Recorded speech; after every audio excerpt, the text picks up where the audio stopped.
Nice long evening of reloading, and y'all are welcome to hang out with me. I don't do this nearly as well as some of the other bros because I'm just kind of getting rolling, just getting started with it. And, oh, okay.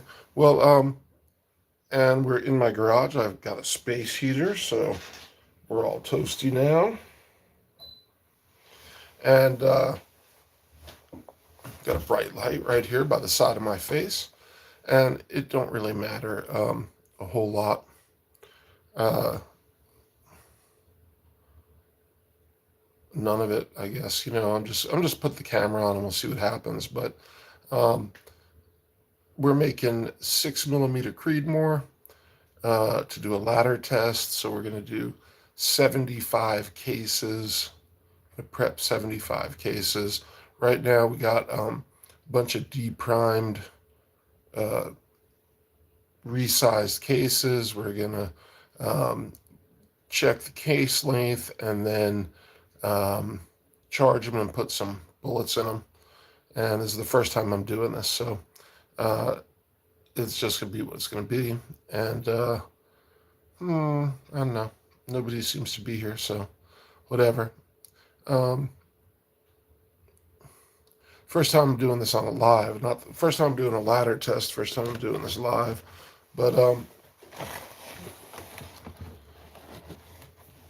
and I haven't really worked out how all we're gonna um, do some of this shit.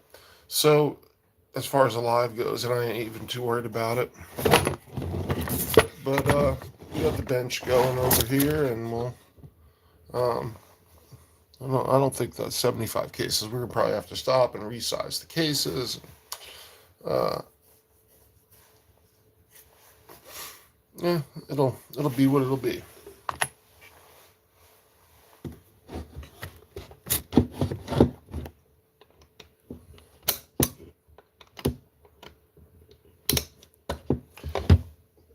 Slow is what it's gonna be. Slow going.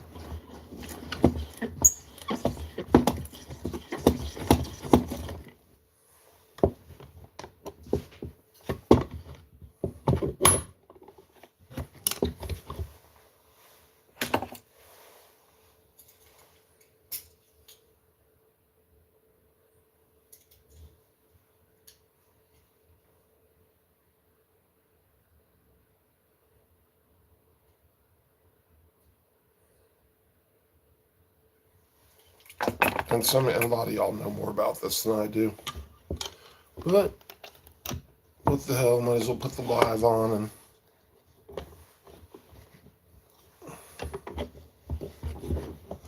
see if we can add some views. I don't know if you can all see this in the foreground.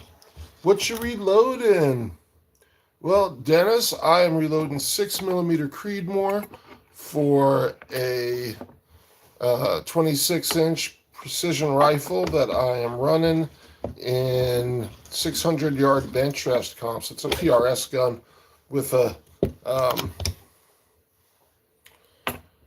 with an outlier barrel and a Howa action, and I just put it in a outlier chassis, but I decided I just don't like the butt.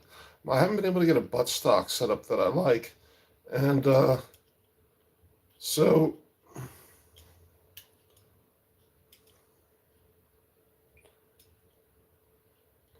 I'm gonna put it back in the MDT chassis.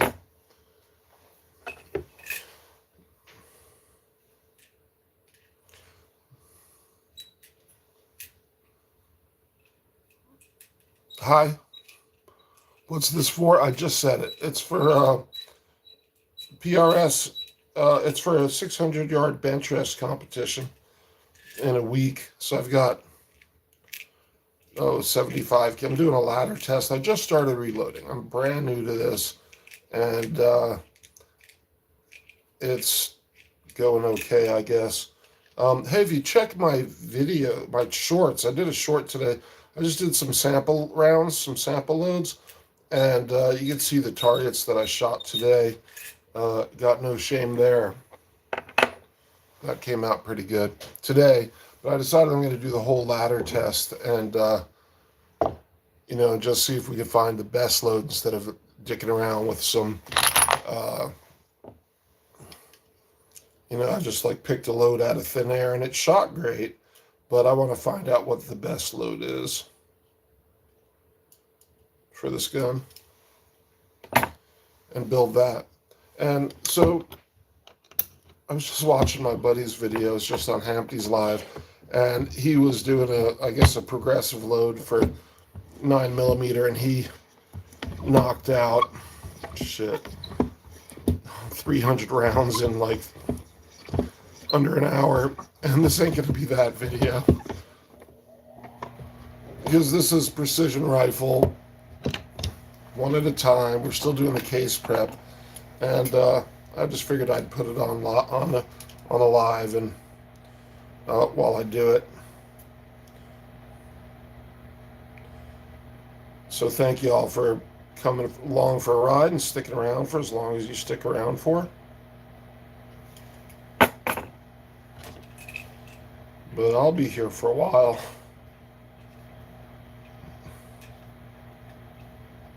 Okay, so first we're sizing and then checking the case length, trimming the cases. Now we're deburring and chamfering. And we're 2 rounds in and we got 73 to do. And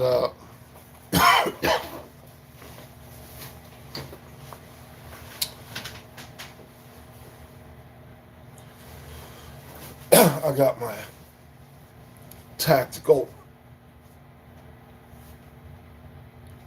hoodie PJs on. But this is, so I'm pretty new to this, so it's slow. I got to take the time to make sure I do it all right. So this is, what the hell is this? This is the case trimmer, I guess. We're just trimming the cases down to below 1.920. Right now they're all about a little over 1.92, and something small is 1.925 or whatever. So I really should measure it before. No, we're in there, 1.1918.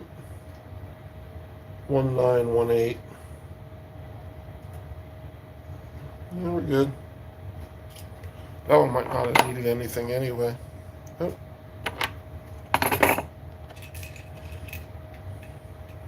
So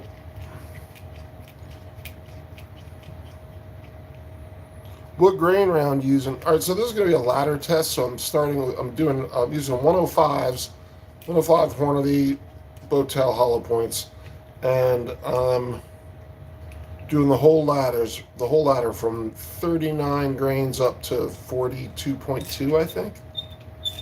So it's going to be 75 cases. And hopefully in there we'll find a dream load for this rifle.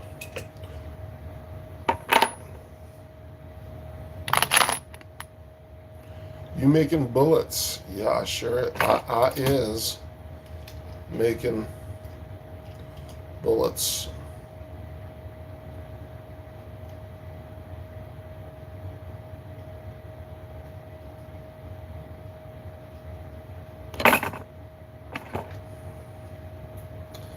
Here, I'll show you what one of these beauties look like.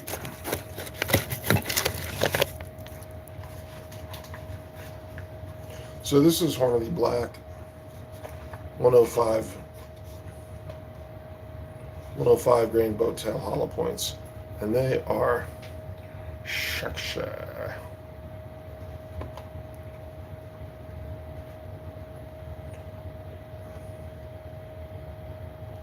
So that's pretty much what we're going to have when we're done.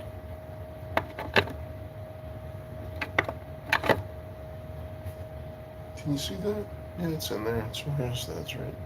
No, you don't get to see that. How about there? Is that in?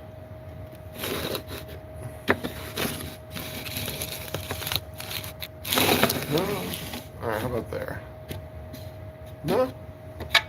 How about there? Is that making it? I don't know if you can see it. The comments are in the way. We'll leave that there for reference. What kind of rifle? We are running a PRS gun. It's a custom build. It's a 26-inch outlier barrel with a Howa action, Howa 1500 action, and it's going back into an MDT chassis. This one's got a Burris XTR Gen 2 scope on it. I'm just fucking talking and fucking up here.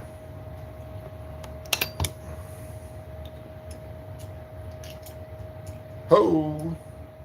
Do I hunt? I do hunt, but this is not for a hunting rifle. This is for a precision rifle build for a 600-yard bench rest competition. And if you go into the channel, and by the way, if you do go into the channel, please go into the channel and like and subscribe. But check some of my shorts from the recent competitions. I've been doing pretty good in the local 600-round bench rest competitions. Getting first and second in the last last few months. So just trying to really bring that whole game up, get better, and win more. And then we got some 1,000-yard competitions in the spring, and so that's kind of, and then progressing out to about 2,000 yards would be sort of my goal, and maybe some PRS competitions in the next year. Sort of where the potential goal lies, I guess. Could do this up here for you. This is deburring the inside, the front of the case, the top of the case, mouth of the case, the throat, and I don't even know if I'm using the right words. Cool kid. Hey, how are you? Hi. What you hunt for? Well, we're here in Western Washington, and so what I hunt for is black-tailed deer, and not very successfully. The elusive black-tailed deer. And I don't get out that often. I think I got out one day during regular season this year, and did not get any deer. But we're having a lot of fun, and one of the things I discovered when I was out hunting last year, actually, is that hunting is a beautiful experience, or at least hiking in the woods with guns, because I haven't even got a shot at an animal. I mean, freaking see. So here we mostly have game units for buck only, and come hunting season, the bucks hightail it out of there. They're not easily found. And I've seen a bunch of does, but I don't have any doe tags or doe units, so hunting has not been that successful. But holy shit, one of the things I discovered when I was hunting is that I really like shooting, but you don't shooting is the least involved part of hunting. Hunting's a lot of things that isn't shooting.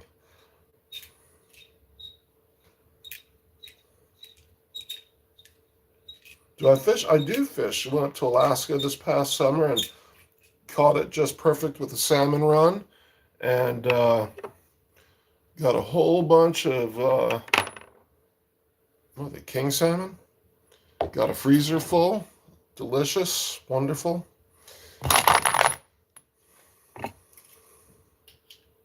And I fished for salmon here in Washington last September and got a bunch of pinks.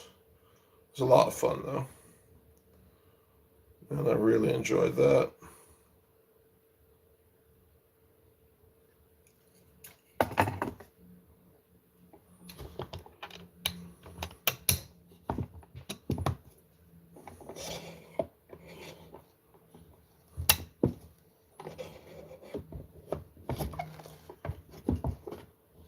Do you fish crappie? No. No, I remember. I mean, that sounds familiar from when I was young, but I don't really even know what that is. Um, Salmon's pretty damn exciting fishing, and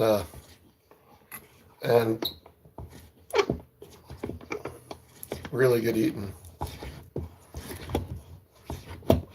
And we got it here sometimes when we're lucky. So, but I don't really fish for freshwater stuff. Um, Pretty close to Puget Sound, and I could take my boat. Well, I do take my boats on the lake, but we don't fish on the lake. I do. I have fished for salmon on Puget Sound, and will likely continue to do more of that, and probably show it on my channel this coming fishing season, or maybe the next one. I have an old boat that I was thinking about selling, and I asked my wife what she wanted to do with it. If she wanted to get rid of it, because we got a bunch of boats around here, or does she want to get rid of it? Does she want to set it up for salmon fishing on the Sound? And she said salmon fishing. She wants to fish, so I'm blessed with a wife that wants to fish. And just put maybe a 10 horse out, 7.5 or 10 horsepower outboard trolling motor on it, and and with the downriggers on it. I got some downriggers and stuff that came on the boat. Maybe put some electronics on it. But what the hell? We got. Just depends on when the. Oh, this is big. When the salmon are running, so if there's salmon running, we can fish. And another rod. I got one rod, but we can get another for her.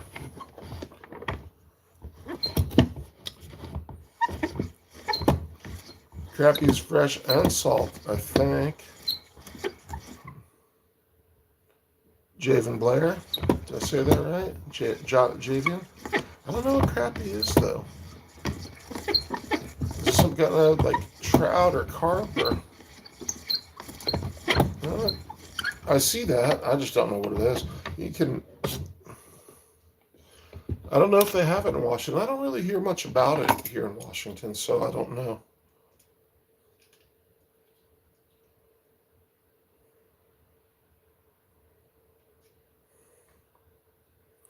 But I know we got salmon.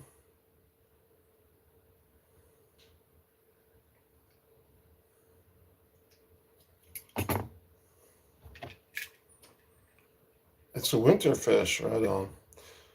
Well, I don't know what part of the country you live in, but when you fish for it in the winter, is it cold? Do you live somewhere cold? So I'll tell you, it's only barely December and I'm already sick of being cold. And it doesn't even get that cold here. Sure does rain a lot, though. It's stormy out tonight. Supposed to go do a shooting event tomorrow, and I've been doing events every weekend for months, and I'm just tired of it. I'm probably just gonna go to the range and do my load tests.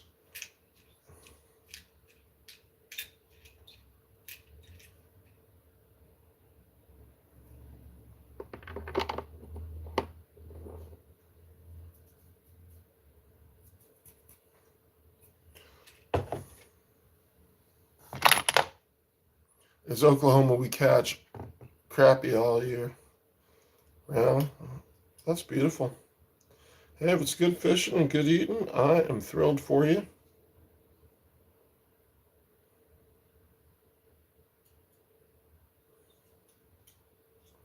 You fish for anything else?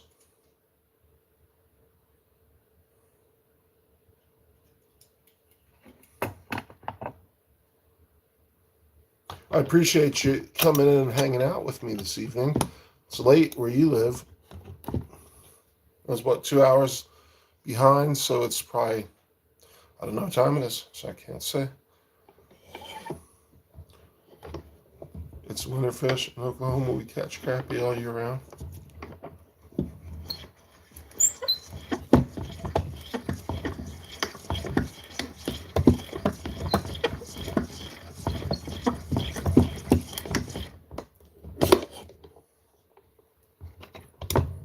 Yeah, if I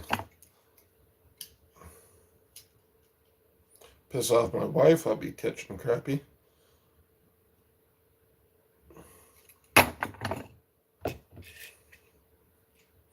You can only catch them in wintertime.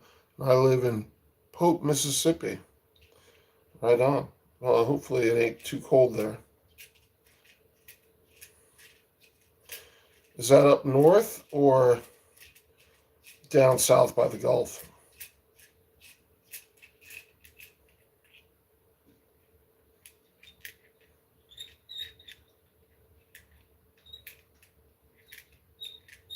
Somebody said they lived in Oklahoma.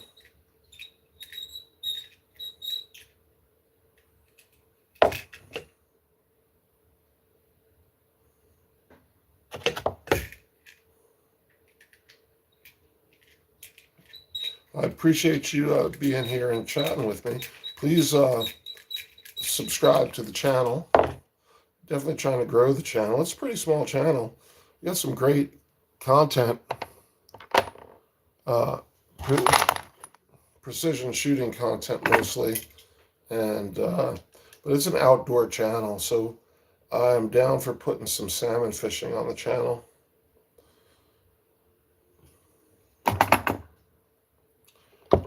Next season.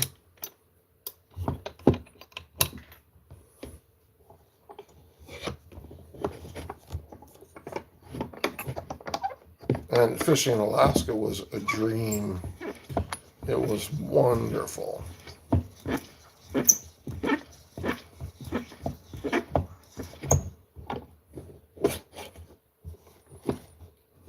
Let's go!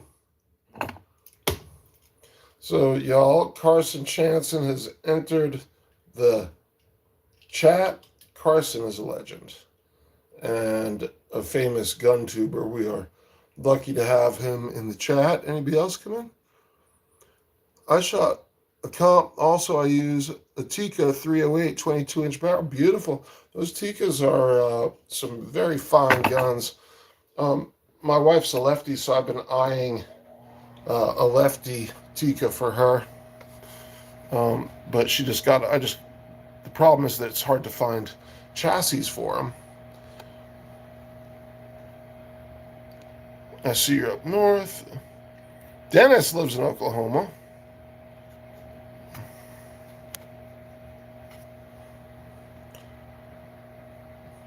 Get her a 243.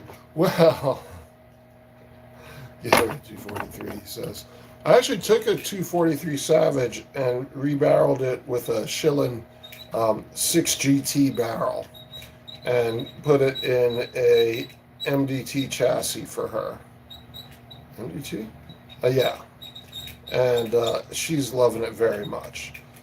Took it, I zeroed it for, what scope did I put on? I think I put an Arkin 7 to 35 on it. And took it to the range, zeroed it up for her, and then first time out, she put a bullseye in every bullseye on the target and a hole-in-hole bullseye on the center. And she likes that gun a lot. In fact, I'm probably thinking about shooting it some myself because I don't think we'll finish. I don't think we'll get to it tonight. But I compete with 6GT and 6 Creedmoor. This is 6 Creedmoor, and I've been doing really well with this one. But maybe tomorrow night we'll be loading 6GT.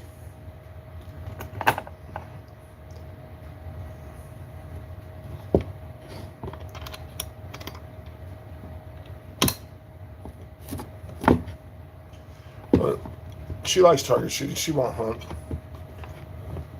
By the way, I don't find 243 to be a light shooting cartridge at all. Maybe I need to shoot some 80 grains with it, but I don't have any.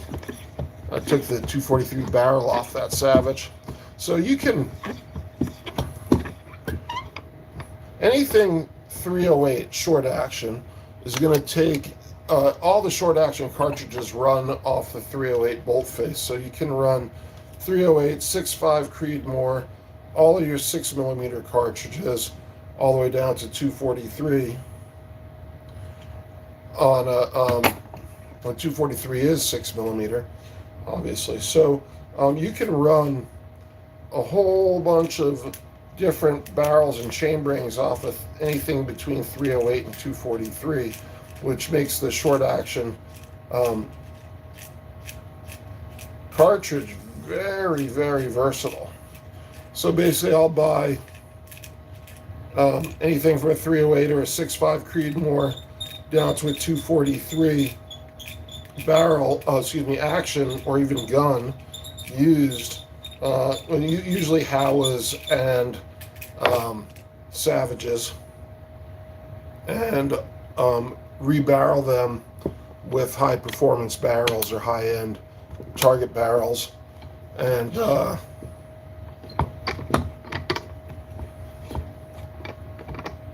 a second, I just finished this one, didn't I? See, that is the danger of talking while, and then I fucked it up, so now I gotta read.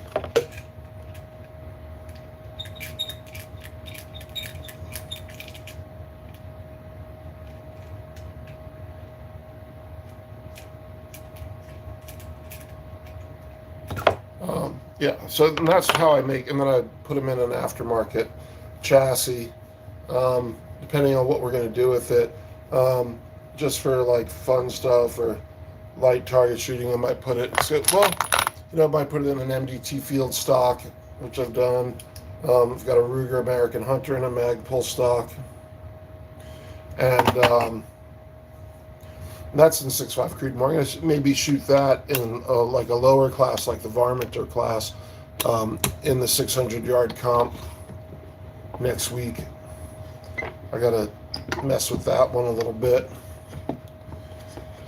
I zeroed it last weekend, but I got to re-zero it, or just check the zero on it and see how it looks, get it real tight.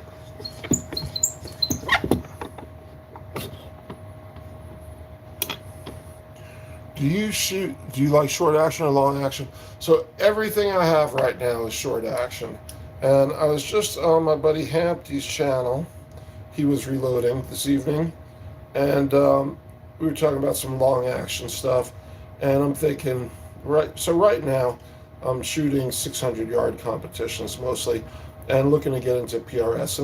And these 6mm cartridges, 6 Creedmoor, probably good out to 1,000, maybe 1,200 yards. 6 GT, 6R can all do that for PRS type competition. But ultimately, I probably want to reach out a little further, like do a Freedom Mile or 2,000 yards. And I think we might need a little more than 6.5 Creed for that. So we might be looking at, I got 6.5 PRC, but that's a hunting rifle. Maybe something bigger, 7 PRC, 300 PRC. But literally haven't seriously considered it yet.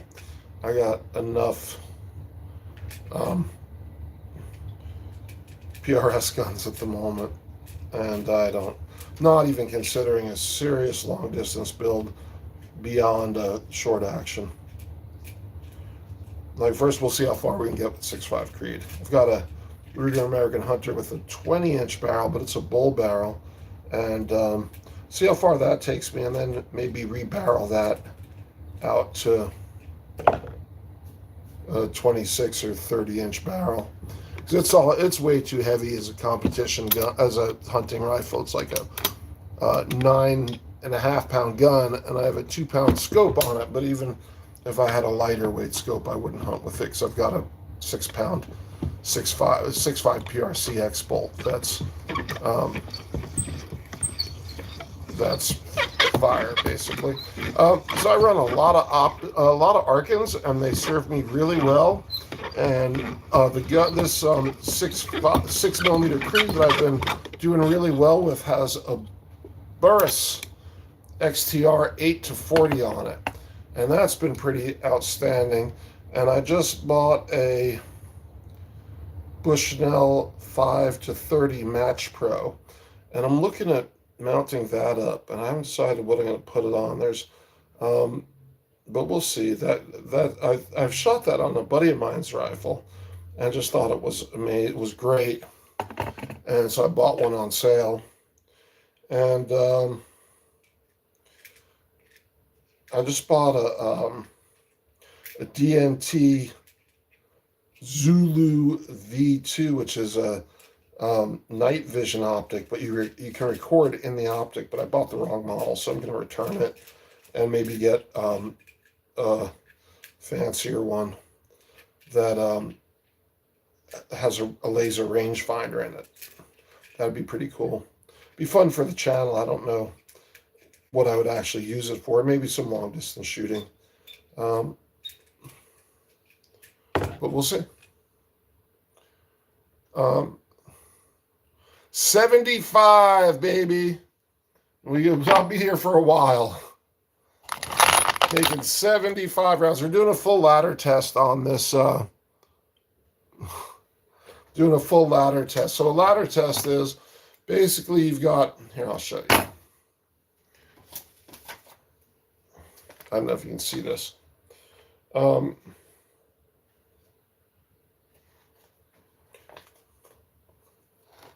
Bring this in closer, but so in my finger's right over here by the 105 grain bullets, and you've got a safe loading range between with H4350 powder between 39 and 42.4 grains of powder. So we're going to be loading 5 rounds from 30 grains up to 42.2 grains of powder, stopping if we see any signs of pressure or damage on the cartridges, but on the cases. But so that's 5 rounds each. I believe that's 15 different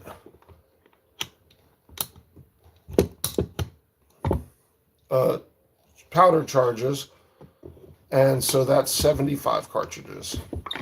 And as you can tell, because so this ain't like what Hampty was doing, where he's got 9mm pistol stuff.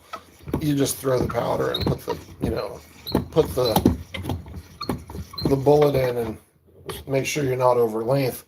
But so for this, we got to measure the case length, which he may have done on a previous. He may have done all his case prep earlier, but I did some shooting today. And by the way, check my my shorts. Check my shorts. I think that's funny.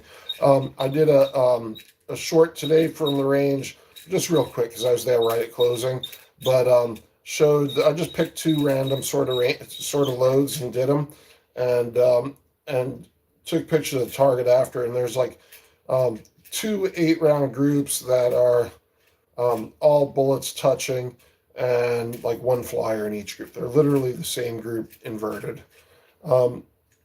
And so the accuracy at 100 yards, the accuracy is stunning. So now I'm going to do the whole load range, 5 rounds at each 2/10 of a grain increment, to see what is, see if it makes a difference. If I can find, what I want to do is find the best load for this rifle and pick it with the 105 grain Hornavys. And then also, but not today, so I have DTAC Nosler 115 grain bullets, which are even sexier than the 105s. But I just like the one. I just liked, I think the 115 grains shot maybe a hair tighter in the grouping, but everything needs to get better in the grouping. So, but I just like the way the 105 shot. I like the group, and so I'm gonna load these. Plus, I think about 6 times. I'm gonna be shooting a lot of 105 bullets in different load configurations, and 6 GT and 6 Creedmoor and 6 ARC maybe even, because I got a lot of those bullets. So might as well develop the loads there. I think I have a couple hundred, 500 or so DTACs, and I'll probably get a bunch more of those, but might as well go through the 2,000 105 grain bullets that I have now, and then figure something else out. You know, do the 115. Like, let me first I'm going to get the bullet that I need in 105 grain. You know, explore the 105 grains and see if I can get a great loading for 105 grain. And then maybe I'll look for another load in 115 grain. And this is just the winter bullets, you know, and then come springtime, I'm going to have to develop a summertime load, but I'll probably have a much better eye. I probably won't be doing a full ladder test then. I'll just be doing, you know, a partial when I, you know, because I'll already have a pretty good idea of what's working. So this is trimming the case, because when you resize the case, it gets a little longer, and then you have to trim off the excess so it's within the safe case length, and then you deburr the inside of the neck and chamfer the outside of the neck, so that when you load the bolts, it's all smooth. So I've already deprimed and resized these cases, but I don't think I have 75 of them here. So then I got a whole other cigar box, full of undeprimed cases that'll need to go on the resizing die. And I don't think we're getting out of this without doing more cases. And then, you know, so this will be a long process. And I just turned on the live because of what the fuck, you know, might as well get some hours. Does it do me any good just to make hours of lives just to film content? I suppose we'll pay off expense all this fucking reloading equipment that way. You know, show it on the channel, baby. This is your life.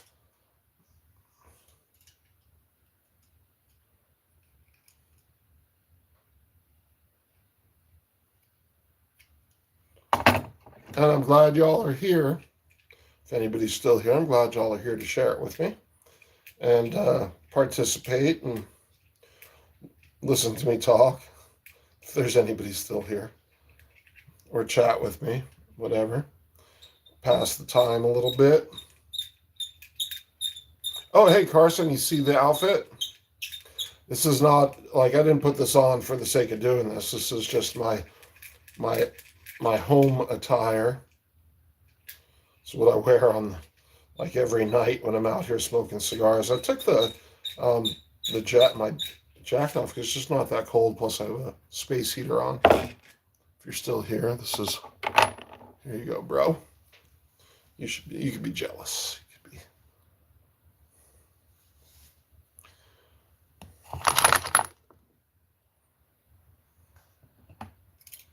Man, I think I need like a pillow on the seat because it is a hard metal chair and my ass is already complaining. Not digging it.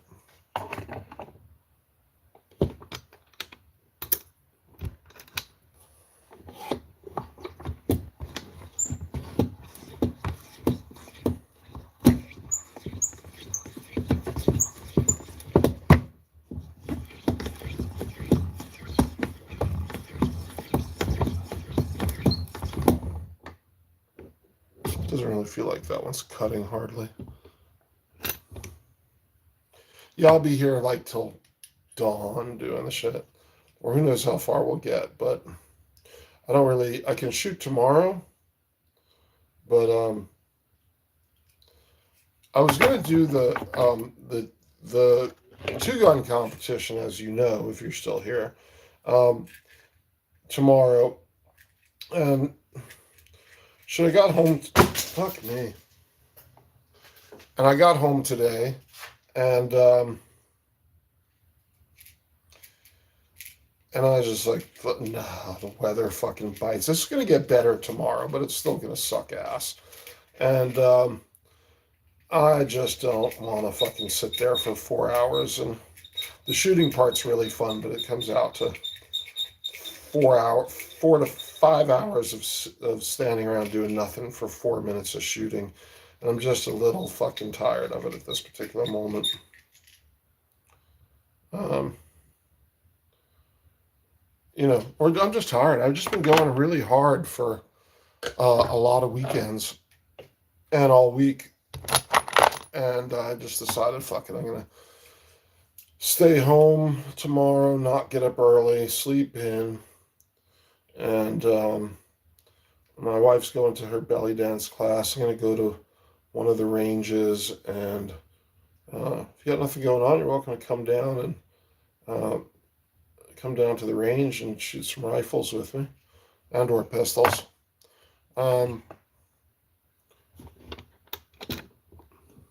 I know it's a long ride for you, so I'll sport the ammo. I got everything but 40 cal. I don't have any 40, but I got fuck tons of 9mm and all your rifle calibers. Tons of 308. You may not be here. You might not even be here to hear that offer.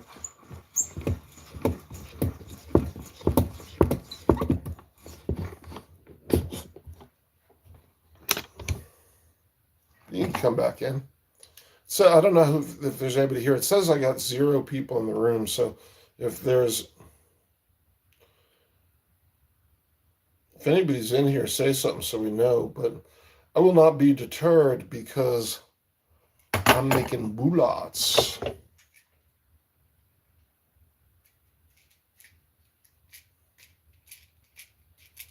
So I'm on a mission here. I could restart it.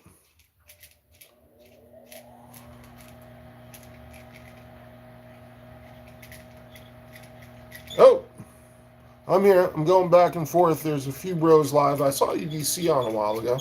So anyway, if you didn't hear it, I was saying if you got nothing going on tomorrow, you want to come down here and shoot, I'll sport all the ammo.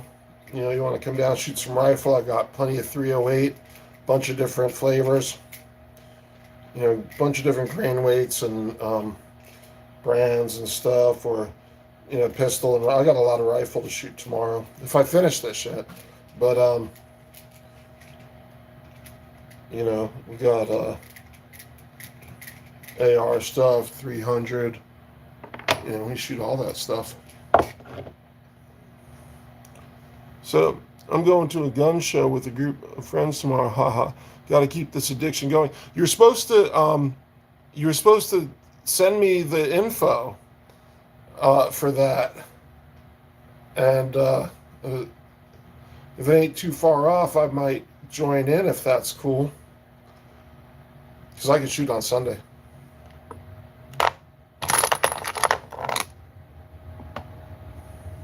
All right. I can ask you where it is, but I'll check it on my other phone when my hands ain't covered in gunpowder and shit.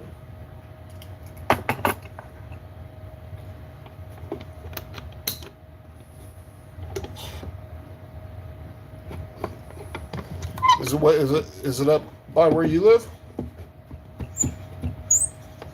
So also send me which, if you know, send me who the group is that's putting it on.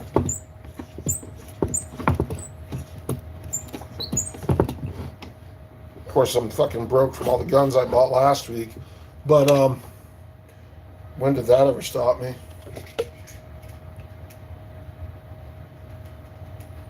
Like I said, I want to go to Idaho gun show. Let's go to an Idaho gun show.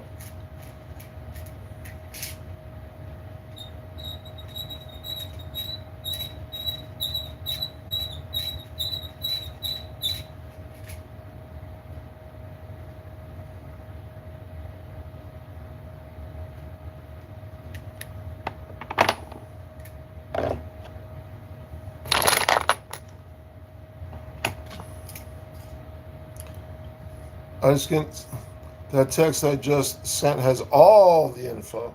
Woohoo! I can even read it right now because my hands are covered in fucking metal shavings and burnt gunpowder and shit. And so, put them in a clean air. I was gonna wipe them off, but I didn't need an extra step. And that is stretched. But yeah, well, I just decided. So does it benefit? Like, I guess it's fine. I'm just on here doing this because I'm on here because I'm. Here.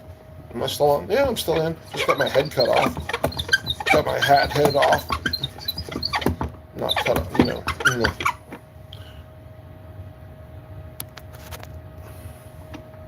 How's that? Dude, are you jelly of my... Yeah, that ain't gonna deter me. I think I got the whole day off. My wife's doing her belly dancing class, and then she's gonna have lunch with her daughter. And so I was planning on shooting, but mind if I join you and your bros? I know we're cool, but I don't want to like embarrass you. I won't wear the onesie. Totally should though. I won't wear the onesie to the gun show.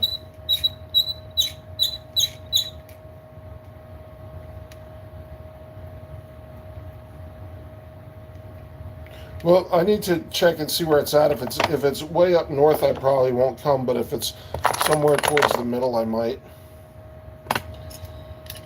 Because my whole plan of not going shooting up north is to not be.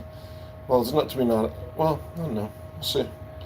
I don't know. I don't know where it is yet, but when I see, I'll have a better idea. I'm just standing up because one, my ass hurts on this fucking metal chair, and two, because I'll get more leverage on the case trimmer this way.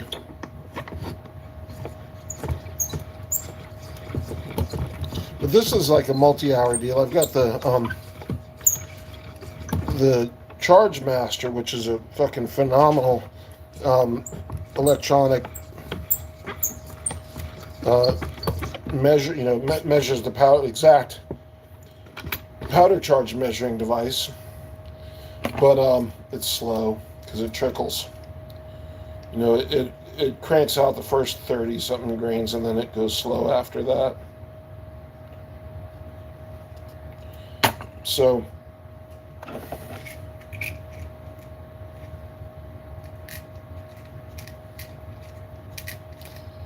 it takes a long. So as long as you think this takes, that takes longer. So I'm just, you know, and everything takes me longer because I'm new at this.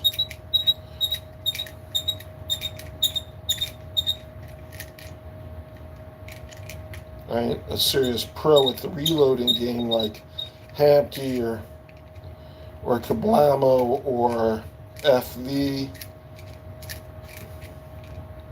You know, literally, this is the fourth and largest batch of bullets I've made to date.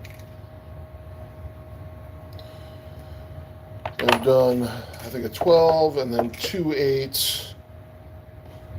Oh, that's not good.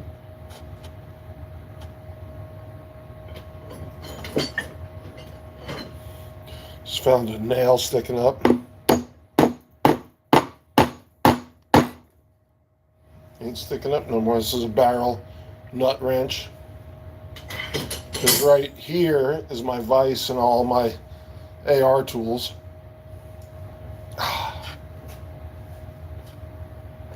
Man, this seat, I just put my knee on the seat and it is hard. Bear, welcome in, brother. We're just making bullets. Bullets. Making 6 Creedmoor bullets for some precision rifle shoot. Well, not precision rifle shooting. It's a 600 yard. I run a PRS gun or a PRS type gun in the 600 yard bench rest competitions. Those guys got the exotic bench rest with the joysticks and all that shit. I just run a bipod and rear bag.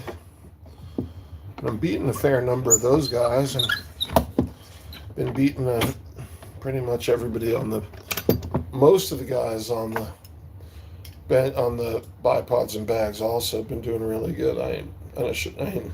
Don't mean to brag because I don't know how I'm doing. I don't think I'm a good shooter, so I don't think it's that I'm shooting so good. I'm just thinking like, man, these guys must suck if I'm beating them. Be funny if they were if any of the guys I competed against were on here. And I'm getting better too, and now I'm dialing in my bullets. So I figure it's about shit. A lot of it has to do with your equipment. You need a certain level of equipment, right? A nice thick barrel will get you most of the way there. And then, and a light trigger. And then, these are more than freedom seeds. These are like, I mean, it's quite the seed, ain't it? This is a factory Hornady load. I just have it there for demonstrative purposes. That's a beautiful section bullet. That bad boy. Be a hard pill to swallow. Be unfortunate. But it's 6mm. It's basically a 243. Shoots out of a 243 chambered barrel. 6mm, 243, baby.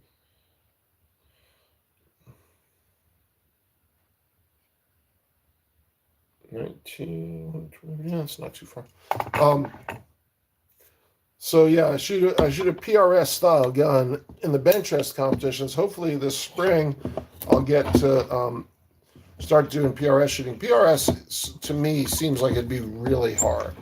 Besides being competitive, it just looks, it's like for 600-yard bench rest, you zero your gun, at 100, and then you dial it in for, I want to go a little bit, no, there we go. And then you dial it in for 600, and then you're shooting for bullseyes at 600, basically. And PRS, you're shooting, I think, 10 or 12-inch plates or animal-sized plates at anywhere from 300 to 1,200 yards, or at least the PRS hillside that I know of here maxes at 640. But then you've got, you're shooting from awkward positions at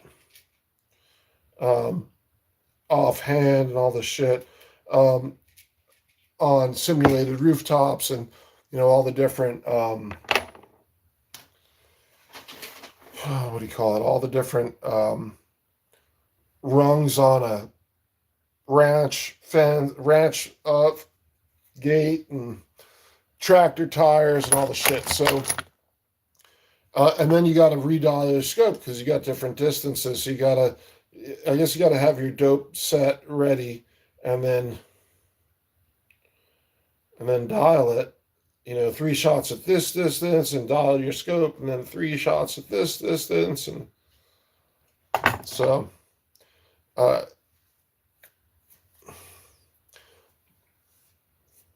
shit'll run you ragged. And you're running around with a heavy ass gun. These guys are shooting like 25-pound rifles so that it deadens the recoil out so that you can watch your hits in the scope. And then oh shit. And I thought I took a lot off of here, but not enough.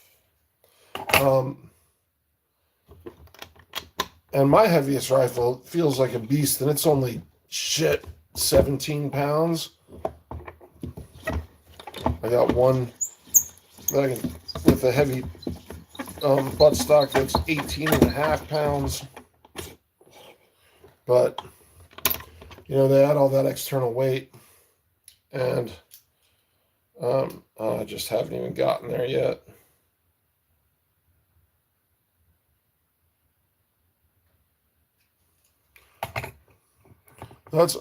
That is long distance. I think I'm going to do good at 150 yards. I think I'm doing good. Yeah, hell yeah. I mean, I joined a range that has a 550-yard range. And um, some of the local guys grabbed me and brought me got me out at 550 in 15 minutes.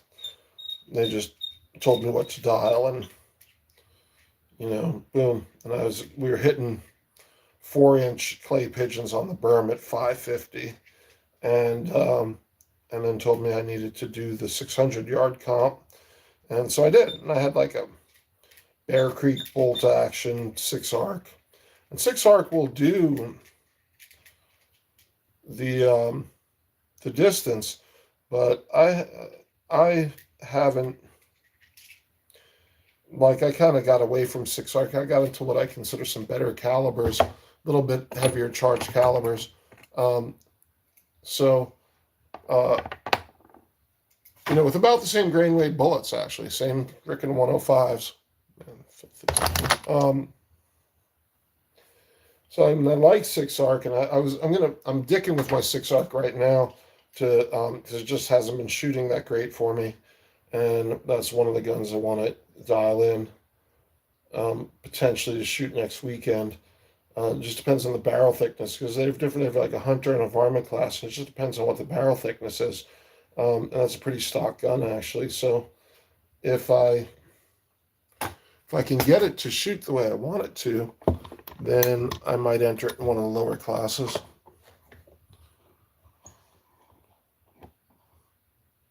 Is that 17 pounds counting loaded? Well, the load doesn't count for much. It's what, 10 rounds? 10 rounds does not add a pound. In a mag, it does not add a pound. Well, that just looks like shit. What's going on here? Something's fucked up. The thing is fucked up. What it do? Looks better now, kinda. No. Alright, my thing is screwed up now. I don't know what it is or how to fix it. So that could be all.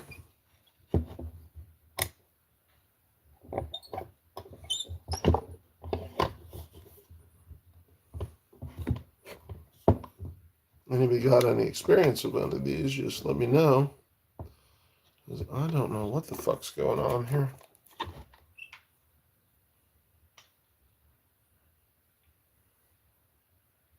That feels tight.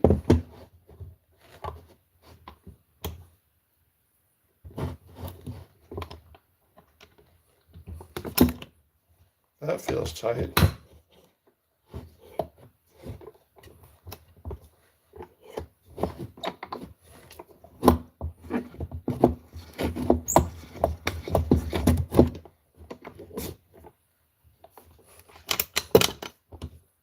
That feels tight.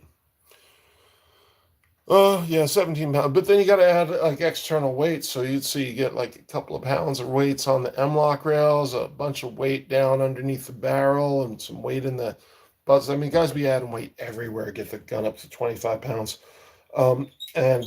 Shit, we'll see. We shall see. And PRS is not my bag right now, and it's far from here. The closest place I know is like 3 hours away, and the pass will be snowed in pretty soon, if not already. Got to go over Rainier to get there. So, so it's not a high priority at the moment. Right now, I'm just shooting 600-yard bench rest, and my buddies told me my bench rest buddies told me, the guys that shoot this comp told me where we were talking about hunting, like, oh shit, that's near our 1,000-yard range. I'm like, you have a 1,000-yard range? And they sent me the Onyx coordinates and have been very cool about showing me where their 1,000 and 2,000-yard steel is. So we're in Washington here, Washington State. Tell me I didn't fuck this up.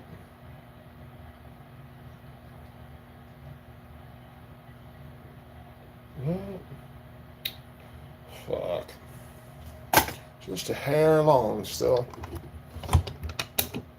It's a do-over.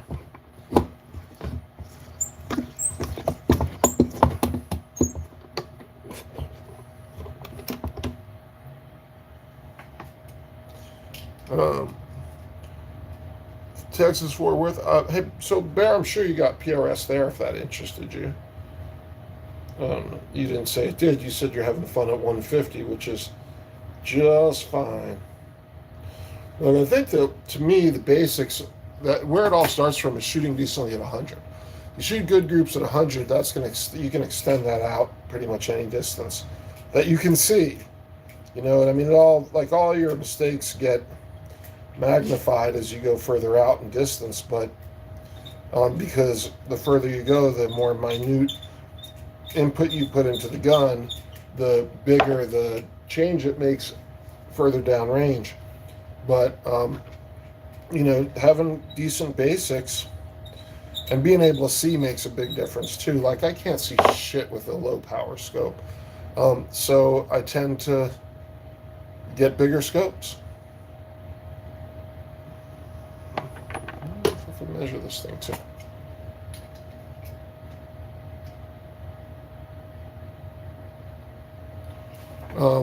And then those bigger scopes work pretty good at long ranges.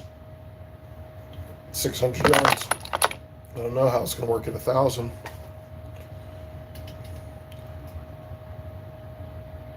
XC210 said hi, hello, hello. Don't know if you're still here.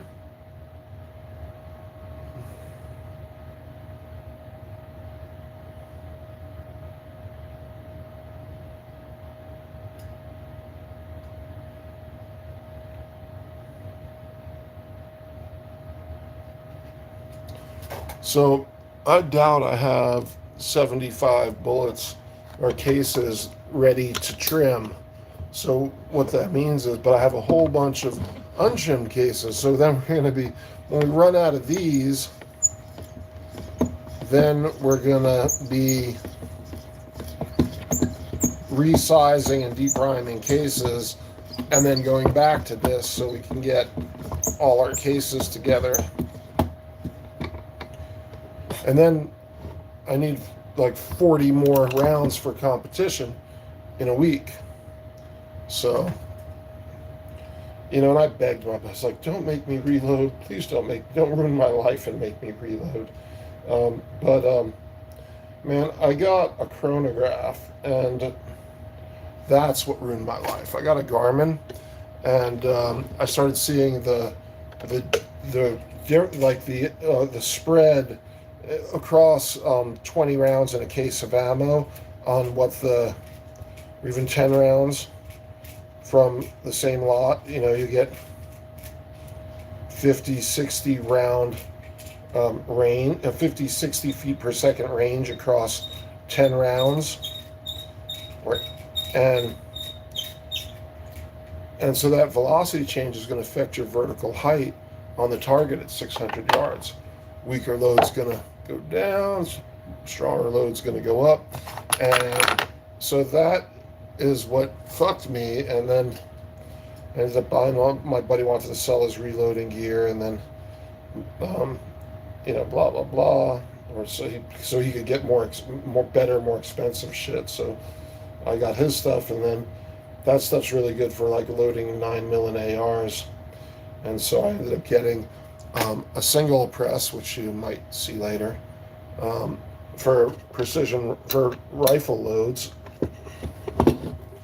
And so, and then he came over and helped me set it up. So now I got a cool bench, crowded with shit, which is why I figured out this very limited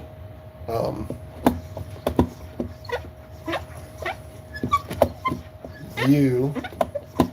Because if I point it down the bench in either direction, it looks terrible. It's a fucking mess in here.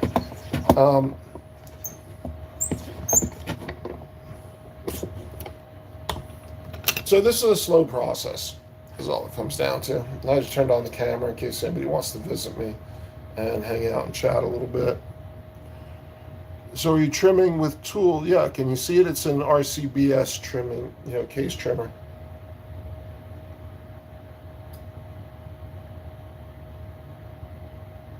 It's green. I think it's fully in the picture. There's just the chat sits over it. Let me see. Now my chat doesn't go anywhere. It's here. Yeah. That is an RCBS case trimming tool. And then I got a piece of tape over all the little bits, all the little case trimmers.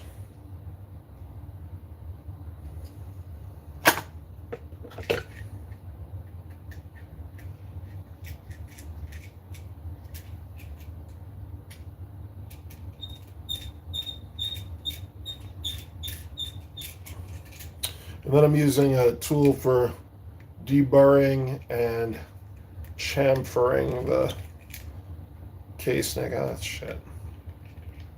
So it gets all the crap off the case throat. Case throat. I don't know if that's the right word, but case neck, the neck. You don't want burrs sticking down in, because that'll spike your pressure, and you don't want them sticking out on the outside because that'll fuck your chamber, I guess.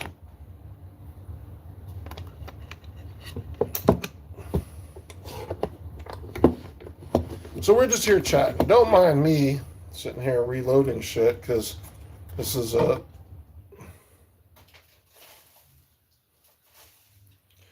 slow and lengthy process. But it's late. Oh, yeah, never. And I figured I'd just come on. Hampty Boy was reloading, speed reloading 9mm earlier. And I just figured it was a good time to go on. And hey, if you're watching, please, says we got one person, probably you, Bear, but please like and subscribe. I'm sure you're already subscribed.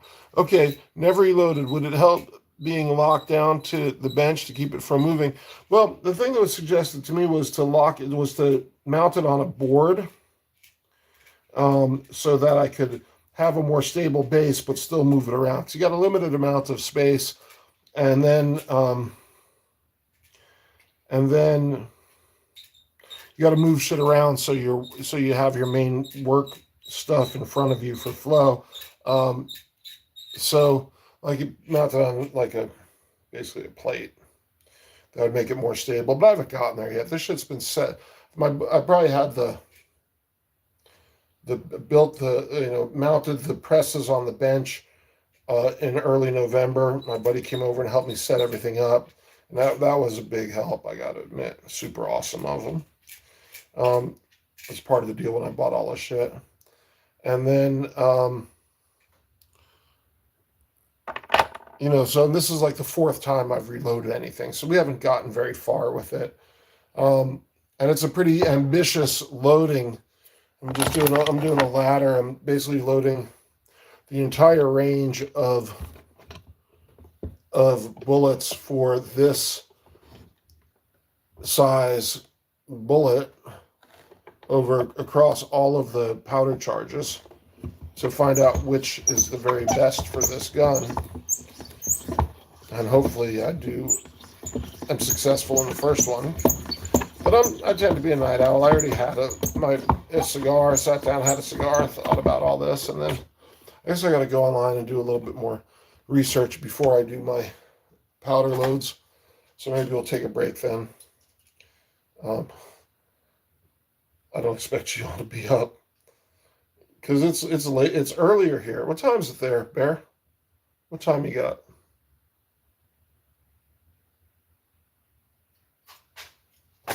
If you're still here.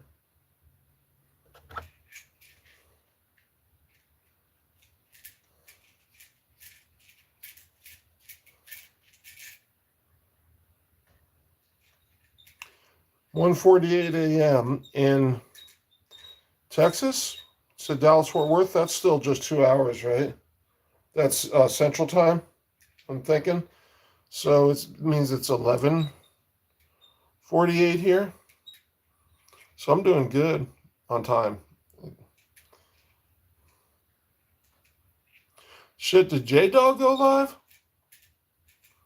I'm here. I don't sleep much.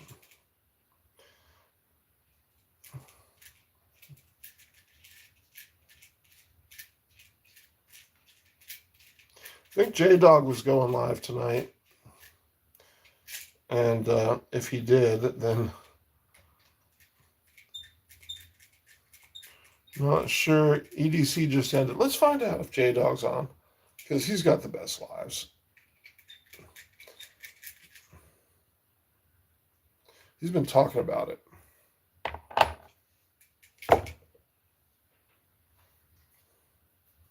I got my other phone.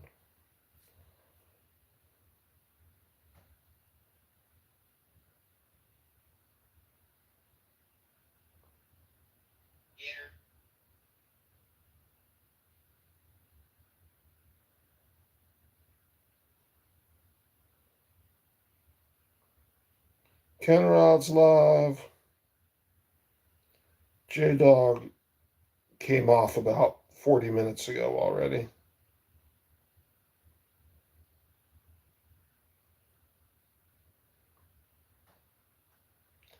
So, oh well, missed it. He hadn't been going live much, and I really enjoy his lives. Sorry. Oh, it's funny because I'd be like, yeah, fuck my live. Let's go see somebody else's. Oh.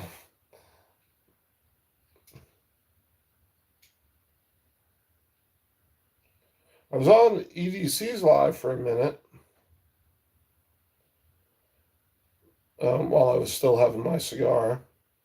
And, some of these guys are on so much, particularly Ken Rod, EDC, and Desert Jerome, that, and like a lot of the guys like Paulie, they go on sporadically and they don't want to step on each other's lives. And generally I'm like that. I was about to go on this afternoon. Right as I was about to hit the button to start the live, I got a notification that Brooke was on. And so I just went on his live instead of doing my own. I'd done one earlier when I was driving to the range. So,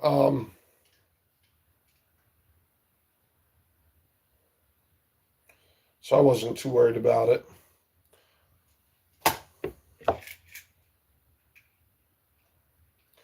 But, like Paul's very conscientious of that, and everybody standing around be like, okay, who's going? And want to get off. Like Chance last time was like, oh, I want to get off this thing. Who's going to go?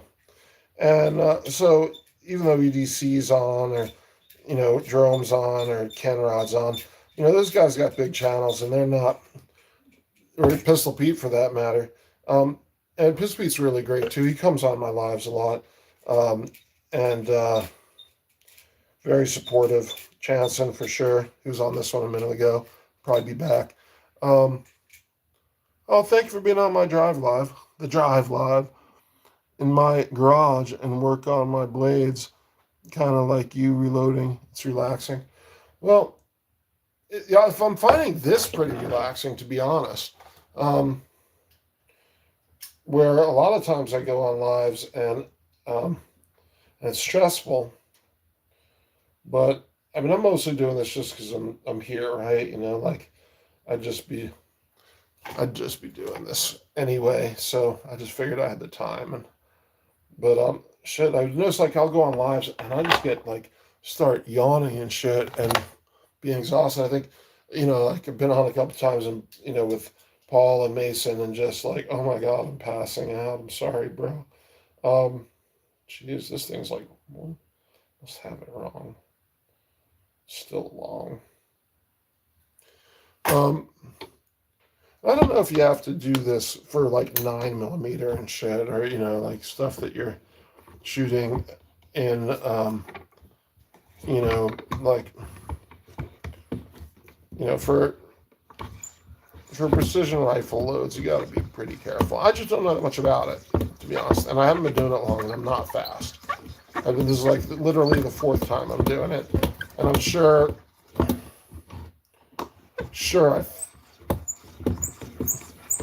don't do everything even close to right, but as long as I'm not over pressure or my cases aren't too long, I guess we're okay. We're learning.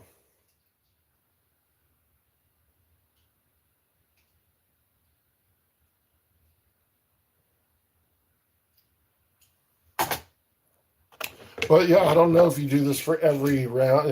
It seems like you would check your case length on every round. But, for your semi-auto loads, this would get really, that you burn, like AR loads that you just shoot the fuck out of. This would get really old really fast. But for bolt action stuff and precision stuff, it's gotta be good, baby.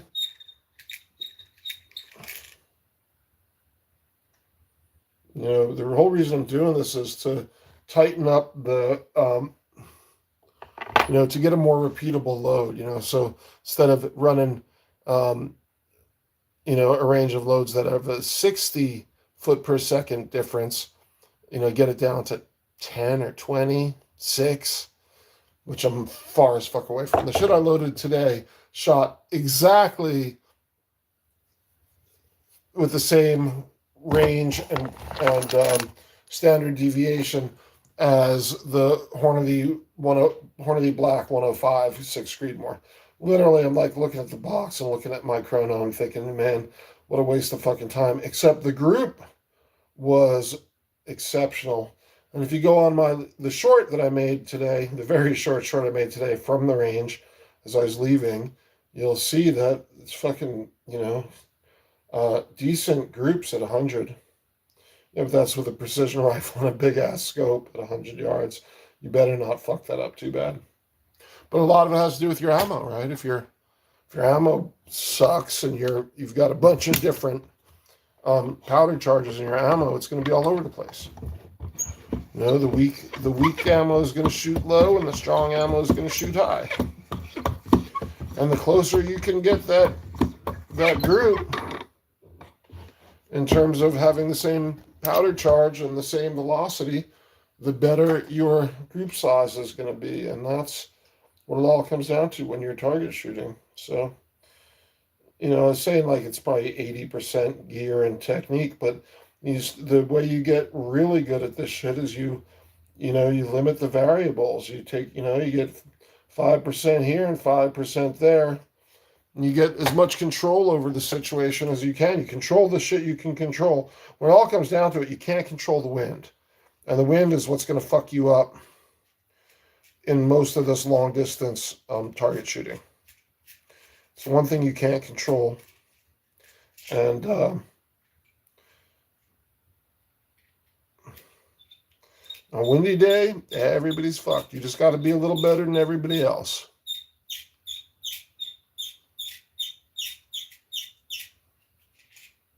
Well, thank you, Bear. I'm glad you saw that video. Thank you for seeing my video.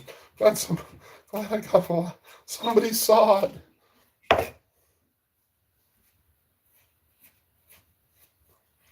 And of course, when you've got your hands covered in gunpowder and fucking schmutz and metal shavings, of course your eyes are going to itch or your nose itches or something.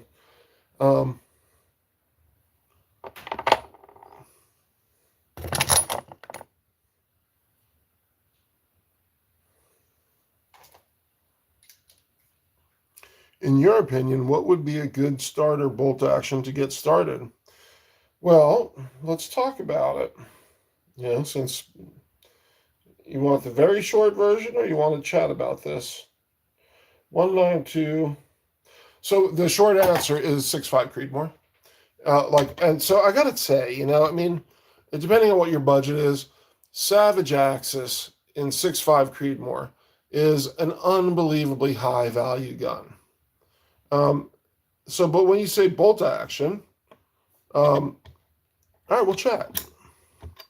So when you say bolt action, you talking about a hunting rifle or something to shoot at the range or just something to get started with bolts?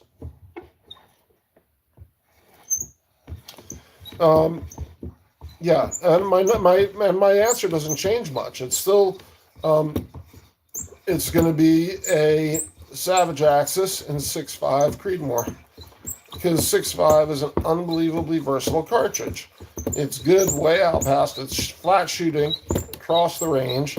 It's accurate way out past 1,000 yards. It's got less recoil than a 308.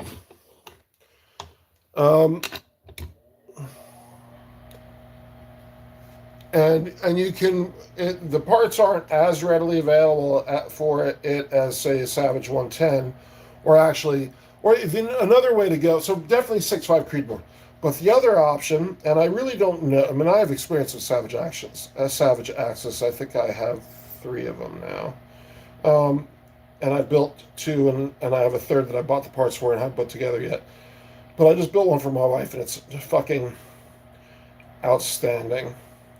But it's so the action works, right? And you can find some parts for it. The next thing is the barrel, and you'll be fine. You get a bull barrel. Well, it depends. Okay, so let me ask you a question. Look at the Savage Axis and the Ruger All American. So if you, I have a Ruger American Hunter. So are you looking? So are you going to carry this gun in the field? Are you going deer hunting or any kind of hunting with it, or are you just looking for a bench gun? So a gun to shoot on a bipod at the range. Do you hunt, and do you plan on hunting with this gun? Because that would make some difference in which gun, even if it's Savage Axis, which barrel to get, to be honest. Because the heavier the gun and the heavier the barrel, the better it's going to shoot. The more consistent it's going to shoot long distance, and the better it's going to shoot and recoil. But the heavier it gets, the less likely you are going to be to carry it in the field. So if you want a hunting rifle, you're going to stay light and with a skinny barrel. And if you go with a heavier barrel, like a bull, just a factory bull barrel, then you're going to be able to shoot 15, 20 rounds without the barrel getting too hot, and you can, get a lot done with that as far as your target shooting goes. You can enjoy it for longer. So, range mostly, I want to hunt someday, but not anytime soon. Good. So, the gun you get now, just like you may have noticed in terms of gun shooting and collecting, you get one now. It ain't going to be, it'll be great for now, but you'll have your eye on something else in a year or two that, covers you for the next part. So, what's your price range on this, if you don't mind my asking? Because Savage Axis is like $350, $400. The Ruger is, I think, $549 everywhere you go. They're pretty good at holding that price up. They don't get much cheaper than that. So anyway, so I build guns, right? I start with the action and then build them. And I just bought a Howa barreled action from Brownells. It's the only place to get it. And I just bought a 6.5 Creedmoor with a 24-inch barrel in their heavy target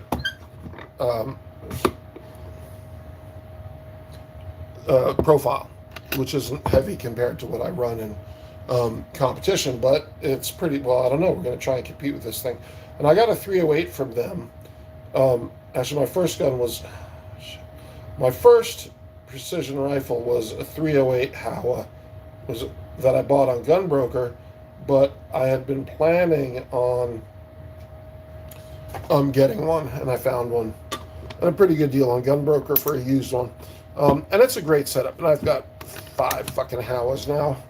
And so you get a Howa barreled action, just like I did in 6.5 Creedmoor. I bought it on the Black Friday sale, but the truth is, the Black Friday sale ain't that much, because they always offer fucking 15% off. So I mean, they'll offer it for Christmas. You'll see.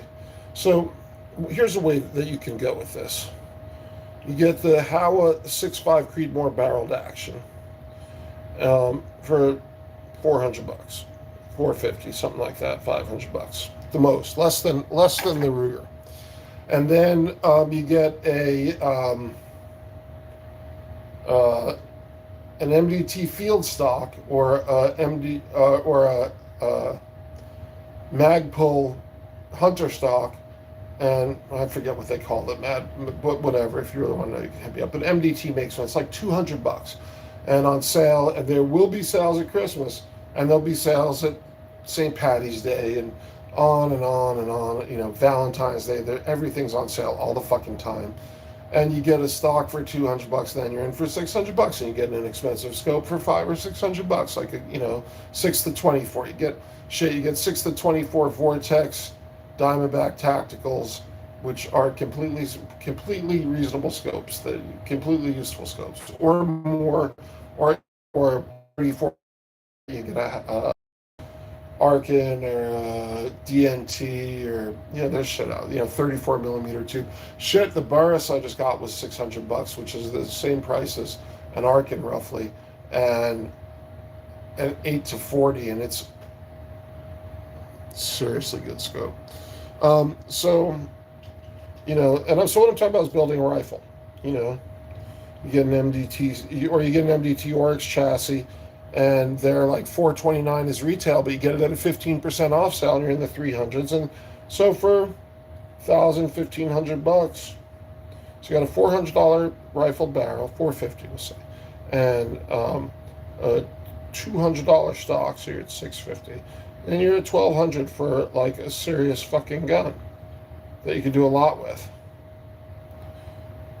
Or you just get a Now, if you get it in a Savage Access, you're at $350, $400, but you're not probably going to find the bull barrel, so you're in more of a hunter profile. And if you go to change it, then you're going to pay a gunsmith if you don't know how and all that stuff. So that's why I like the so for this particular build, I'm going with the Howa and a chassis that I already have, and which is made for a Howa, and a scope that I already have, just because I wanted 1,000. I want to see if it can do 1,000 reasonably as a factory gun. If it can't, then I'll get an aftermarket barrel for it and switch that out. Not at all properly around 600 for the rifle, and go from there on the scope. Yeah, get an Axis. So I'll tell you, like what I did was, so for $600, I got a Ruger American Hunter. It's only a 20-inch barrel, but it's a 20-inch bull barrel, and it's in a it's already in a pretty, basically the Magpul Hunter stock is not a Hunter stock. It's basically an aluminum chassis with some plastic side panels. And if you go on my channel and you scroll way back to the very first shorts that I made, they were made of painting a Ruger American Hunter. And that's a $600 gun that maybe you can get for less on sale. And it's got a heavy bull barrel. 6.5 Creedmoor, you're going to get out to, I'm guessing, at least 1,000 yards. And so I'm going to prep mine this weekend on Sunday. Planning on, unless I get to the range tomorrow, which would be fine. But I'm planning on shooting that in like a varmint class on the 600-yard comp. And it's basically a stock gun with an Arkin scope. An Arkin 6-24 with a 34 millimeter body. And I'm also planning on but it's only got a 20-inch barrel, so I don't know if it's going to work for 1,000 yards, but we're going to see how far we can take that gun in terms of distance and accuracy.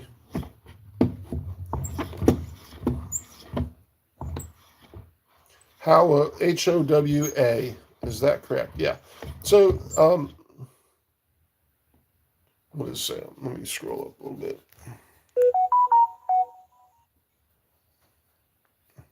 Howa, is that correct? So, yeah, Howa, Howa 1,500. That's good. So, but then the one other option that, see, I haven't tried them, but so all of the precision rifle stuff is based on a Rem 700, and the Rem 700 is still in production, but I doubt it's as good as the old ones. You can get a Remington, you can get a Remington 700. I saw them on sale at Labor Day for like $420. I just don't trust that the barrel's going to be any good. I just don't trust Remington. But who the fuck owns them now? I don't think it's CZ. It might be, though. They own everything. They own Colt. But I doubt their barrels are any good. And it's going to be a light hunter barrel. But if you were just interested, which you already said you're not, you want the whole gun. But if you were going to build precision guns, then you get the 400, and the cheap way to go is to get the $420 Remington 700 action. But if you go Remington 700, then everything's upgradable, because the whole precision rifle world is based on the Remington 700s. There's a million chassis for it, there's a million barrels for it, and they're all easy. Everything's easier to get. in Remington 700, and I would imagine because the like you see some really fancy fucking actions, but I just don't get it because they just feed the bullets and they're the basis. But what the hell? This has got to be wrong. Damn it.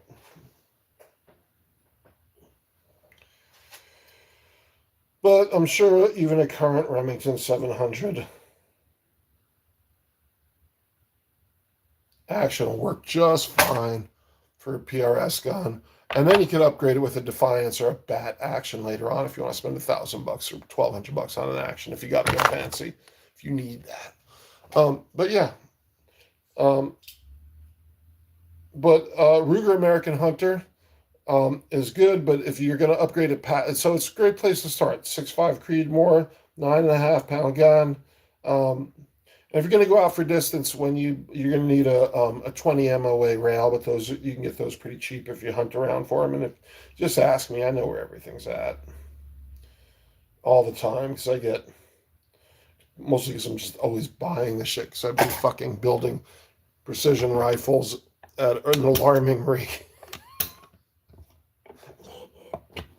I got 2 more in the hopper, one of which is a Savage that I just bought at Black Friday, and the other is a Howa 6.5 Creedmoor. But if you look at all of the precision rifles on my channel, all of the ones that are in the chassis have Howa actions. I'll buy a Howa barreled action, and the 308, the black barreled 308, I just it was shooting so good I never took the barrel off it, but I take it to the gunsmith, have him tear the barrel off it and replace it with an aftermarket barrel, put it in a chassis, cheap chassis, because we were all about the value proposition, basically the building cheap PRS guns. They're getting more expensive these days. I found a top of the line MDT chassis on Black Friday in an open box, I think from Midway. Midway's got pretty good sales on stuff too. And for like less half price or less, something. Man, we made it my wife's Christmas gift to me. Because she didn't know what to get me, and I was going to spend the money anyway. That's what I wanted. But it is just fancy, and I'll be shooting. No, it's under my 6GT right already. So I'll be shooting it a week from Sunday. I don't know if I'm going to shoot it. If I develop loads for it tomorrow, then it'll be out on the channel. I'll be doing videos on it, or on Sunday. So.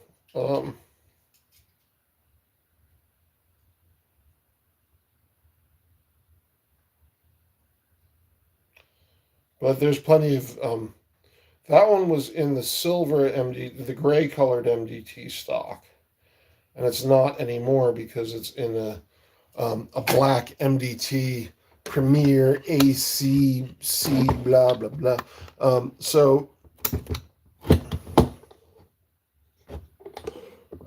I think I put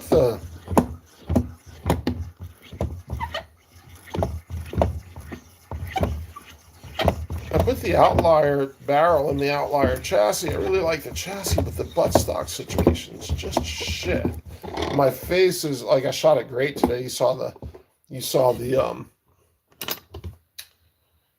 range video with the targets, but my face is like barely on the cheek riser, and it's just not comfortable. And I think I saw my buddy had the same one, and he had like a piece of foam taped on the back of it behind the cheek riser. I'm just like, what the fuck? Why do I want to do that? I have a chassis for a Howa action, which is what's on it. Not a fancy one, but but I love the Oryx chassis. It's just totally runs great, fits great. So I think I'm going to stick the 6 Creedmoor in the MDT, how the MDT Oryx chassis. Because although I love the idea of having an outlier barrel and an outlier chassis, and I love it, I just have been fucking spending money and trying to find a good buttstock for. Actually, shit, I already have the answer to that. I know what to do. I just fucking wasted a bunch of money trying to find shit that works that don't work. But I can put I have something that'll work in it. And I took it off and put this other thing that was brand new on it. And I already got something for it. Never mind. So yeah, it'll stay in the outlier chassis with like a very low end buttstock that works totally great. Why do I beat myself up this way?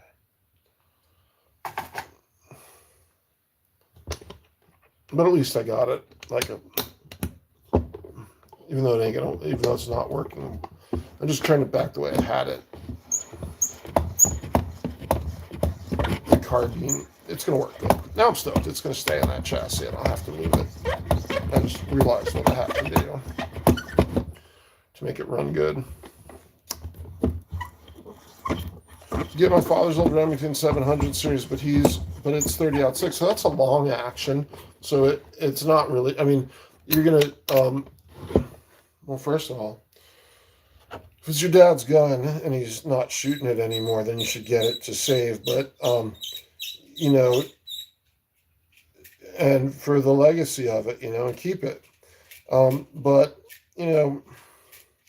I wouldn't take my dad or my grandpa's gun and tear it all apart and just for the action. I'd find it, and you don't have to. Let's see. The Ruger come with a bull barrel. Can the Ruger come with a bull barrel? Yeah, look up the Ruger American Hunter and 6.5 Creedmoor should have. And it definitely, mine is like a 20-inch or a 22-inch bull barrel. But you want to see if you can get it with the longest bull barrel you can get, because the longer it is, the better it's going to be at long distance. I think it comes with a 20 or a 22. And you can look that up. My hands are covered in schmutz, but and you're talking to me, but look that up. I bought one on Gunbroker for $600. And it's got the gray MDT stock. No, Magpul Hunter stock. It's chonky. And there's some video of it on the channel, and I talked about it on live. It shot really good last weekend or the weekend before. And I'm gonna dial it in some more, but I'm gonna shoot that, I think, in like varmint class in the upcoming competition a week from Sunday, inshallah.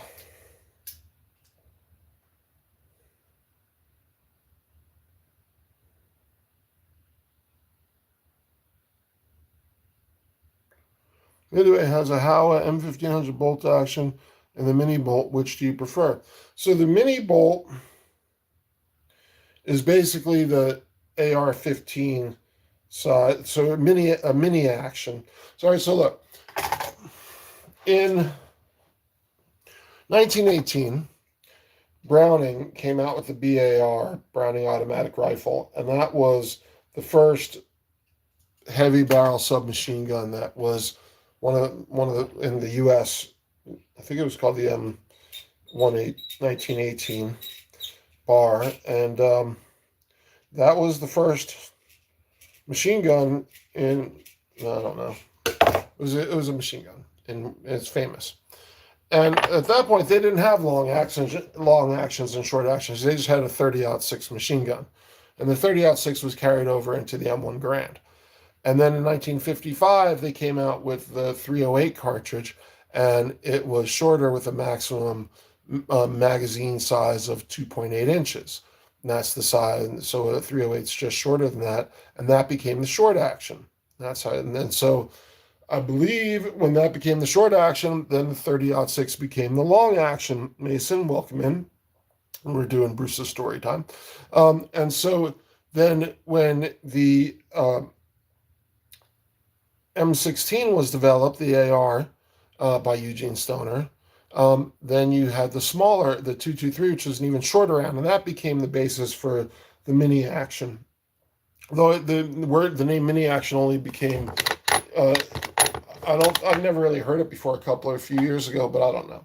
So anyway, when you talk about a mini action, you're talking about a 223-556 case length, basically, or a cartridge length, magazine length. Basically, things are run on bolt faces and magazine lengths. So the short answer is I like short actions. You got a lot of options in a short action. You got 308, 6.5 Creedmoor, all the 6 millimeters, uh, down, not including 6 arc, and down to 243. And 243 is just the neck down 308. But you got a lot of options in there. I believe that includes your, you know, 280 actively improved, 270s, all that shit. Not the 270 though, because that's a Magnum cartridge. That's a long action. Yeah, get a 6.5 Creedmoor in a short action is the answer. Bruce still going. What a legend. Carson, shit. So these are the cases on my tray. This is a 50-round tray. So I'm only most of the way full on this one, but we finished this one, and then we got to go half again on the next one till we're done with this stage. We'd be here a long fucking time, bro. And I don't even know if we're going to finish today. The good news for me is that if I don't finish this today, I can finish it tomorrow, and I don't have to shoot the shit until Sunday. And if I go to a gun show with you, then I ain't going to shoot it till Sunday anyhow. So, so I got more time, but I don't know because I haven't checked to see where that gun show is because my hands are all schmutzed up from this shit, and I'll wash it. I ain't going to really start searching until I wash it. Oh, by the way, I cannot see what my battery is on this thing. And you know when the live's going to end? When the battery dies and the screen turns to black. I don't know what time I'll be going. I'm riding with friends, and it starts at 9, and it's up by me. Okay, well, like, all right, I don't know. I'll take a look. I was going to go shoot at Snoqualmie in the 2-gun, but, oh my God, no, it's fine. But I decided not to because I don't want to be out in the fucking rain all day. But also, I'm kind of fucking tired. I've just been doing too much. So I might not go just because I don't want to drive all that way. Because traffic's just been fucking horrendous lately. Since this whole week, you know, you had like Thanksgiving, and then traffic has just been a nightmare since, and I assume it's just people doing their fucking holiday shopping and who the fuck knows what. But traffic has just been insane, like noticeably jammed up out there. So, but then again, I doubt I'll get 75 cartridges loaded tonight, although stranger things have happened. And guns cleaned and shit. I think it'll just be a Sunday project, and I'll maybe fuck off around the house. I was gonna take my dad to the cigar bar. That's something I was gonna do. I was hoping you guys would be coming down this way a little bit, not all the way, but just, you know, like to the area we were at where the gun store is, or something like that.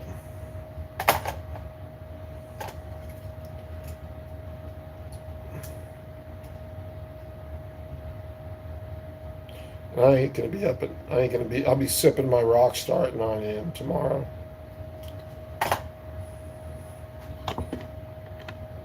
Wearing the same camo hoodie PJs.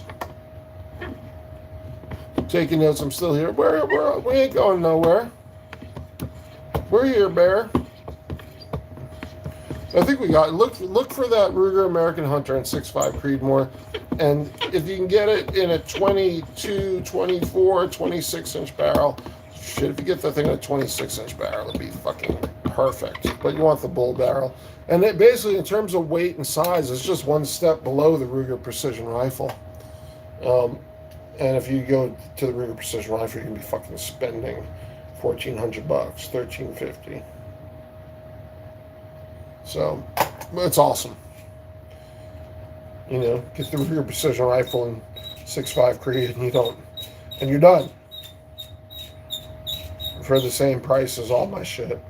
But I got like 1.2 inch bull barrels on all my shit now, and on my main guns, and 8-ounce triggers. That's the one thing I would upgrade to is a jarred trigger. And they make them for fucking everything. I wouldn't even fuck with Timities anymore. I'm not even. I had a Timney trigger for my Glock 20, and I just gave. Everyone loves those fucking things. I don't know why. Don't like it a bit. I just gave it to Paulie. I just couldn't get it to work in my gun, and I wasn't going to fuck with it, and I will. So I won't likely buy a Timney trigger for anything else because I'm like that. I bought a Taurus, my very first gun, sucked ass, and I'll never buy another one. So, now other people have great luck with those fucking things, but I didn't, and I ain't going to give that company any more of my money. And that's how it goes. Same with Timney. But there's a company, JARD, and they make triggers for the Ruger American Hunter. I got like an 10-ounce trigger in that guy, and just touch it. Just touch it. Don't fucking touch it unless you're ready to fucking go boom, because you just fucking touch that fucker. You can't. Don't even rest your finger. Like, barely. Don't rest your finger on it, because it's going to go off. It's fucking sick.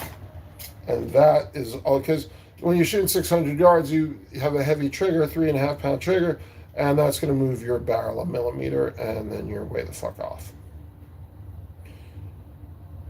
And it's great to learn trigger control and all that, but I'll just get the cheat code and shoot the aftermarket trigger that shit wins.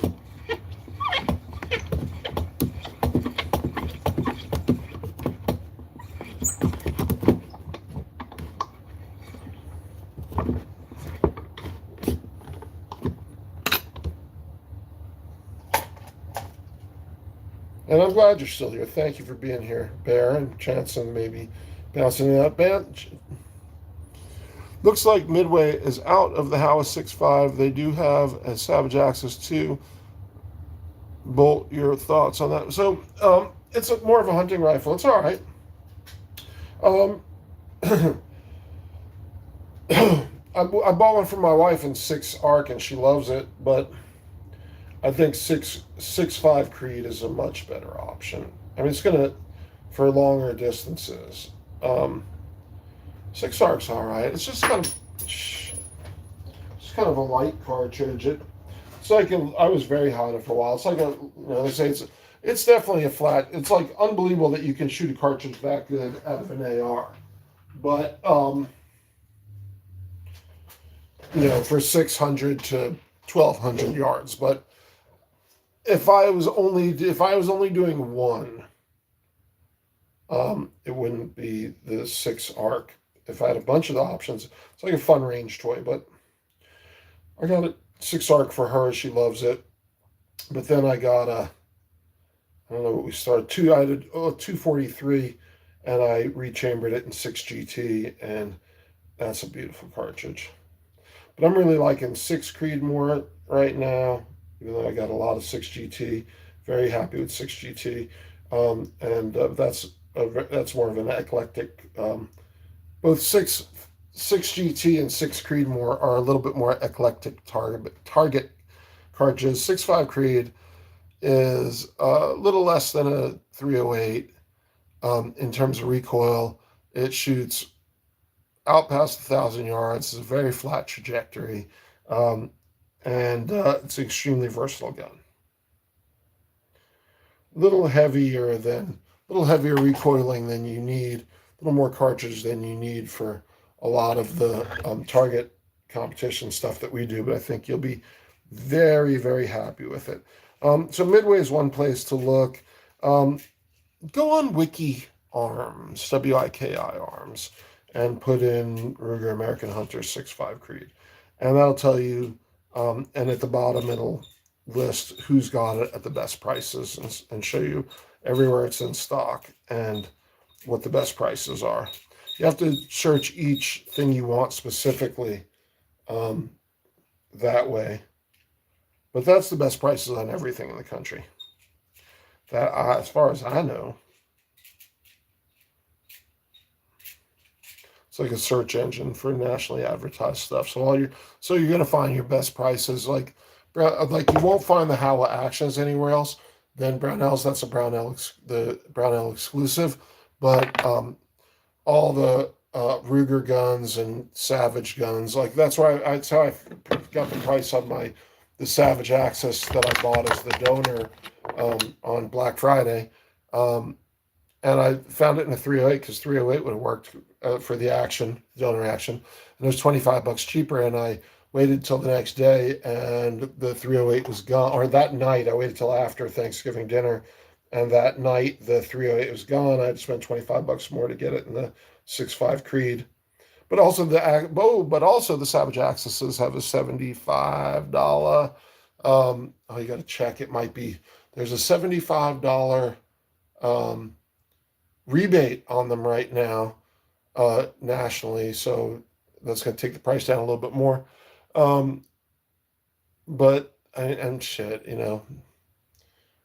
you're talking twice the price for the Ruger. It's just a bigger, heavier gun with a bull barrel. But if you want to go cheap and just be able to have range fun and not, you're not like doing serious range time, find that Savage. So it's Savage Axis 2 there's a 2 Pro that's got a really pretty fancy stock on it. It's same stock, it's just nice camo. But that was a little more. I got the base model Savage Axis 2. Holy shit, I must be doing this wrong.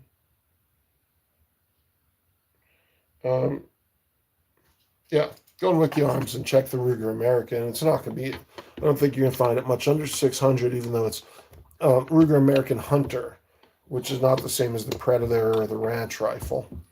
Those Ranch rifles are a lot for the money with the fluted barrel, and they're real pretty, but it's a much lighter gun. So you get lightweight hunting guns, and they're going to heat up faster, and they're going to be harder to control, and they're going to have a lot more recoil. Your gun, and I guess I cut out maybe. I don't know. You get the heavy Savage Axis 2.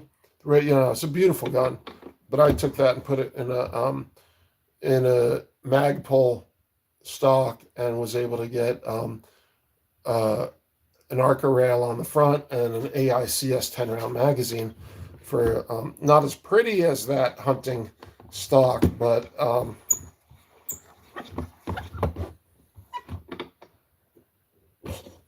I think I might have wound this one down a little far. I was talking too much. But a lot more usable with the 10-round AICS mags. What the hell? Yeah, that's a nice gun. I like it a lot. I like it particularly in 6.5 Creed. 308's fine. 308. I have a lot of 308s.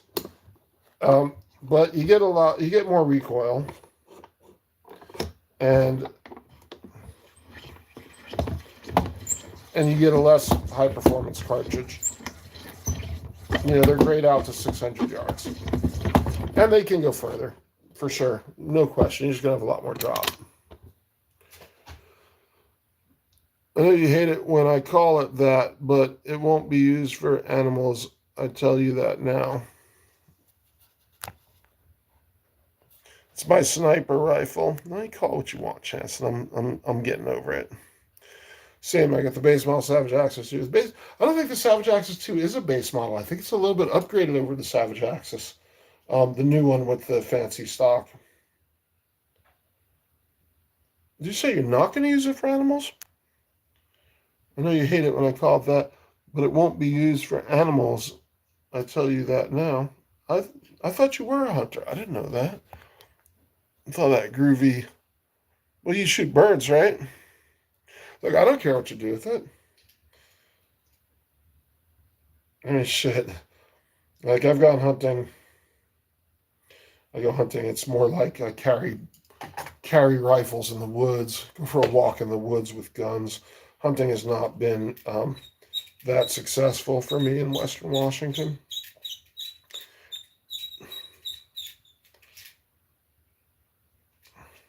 as yet. I'm not saying it won't be, but I discovered I like shooting a lot more than I like hunting.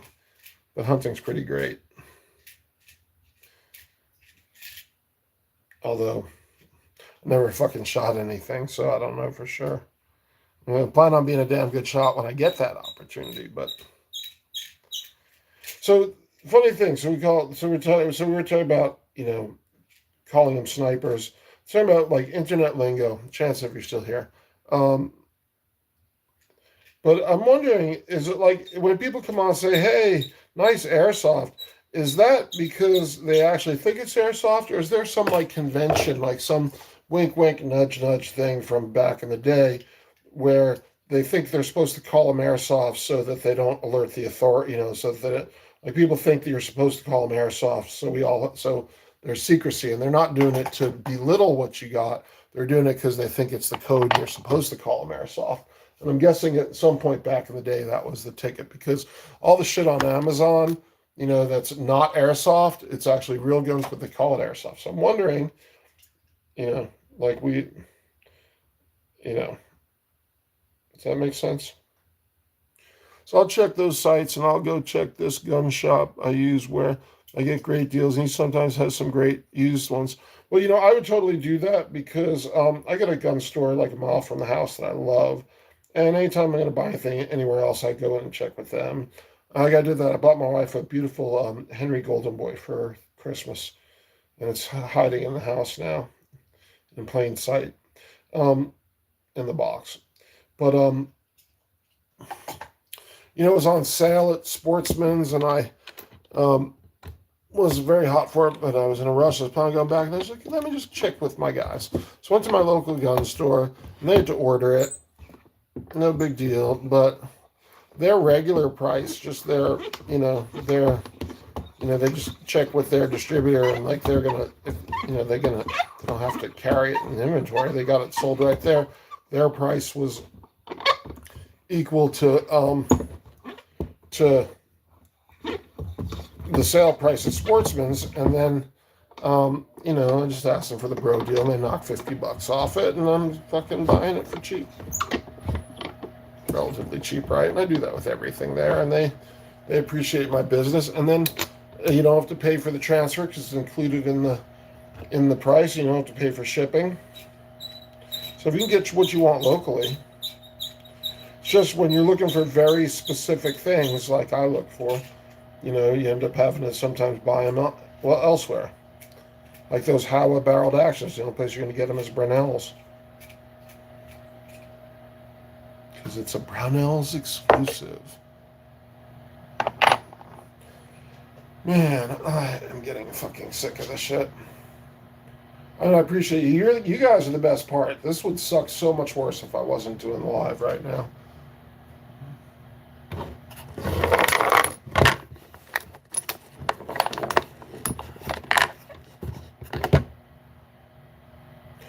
Well, I'll probably finish this and then wrap it up. Just finish the cases I have done, and then I'll do the other 25 or so later.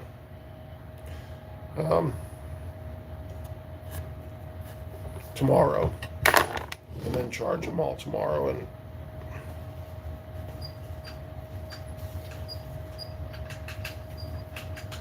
just because I don't want to fucking do this all night, and I ain't gonna. Because when I finish the bullets that are in this box, which is like 10 more, then I have to resize and deprime the next batch to get to the 75 that I need for this project, if I in fact understand the mission correctly. So I'll also be going online to check and see if I do understand the mission correctly.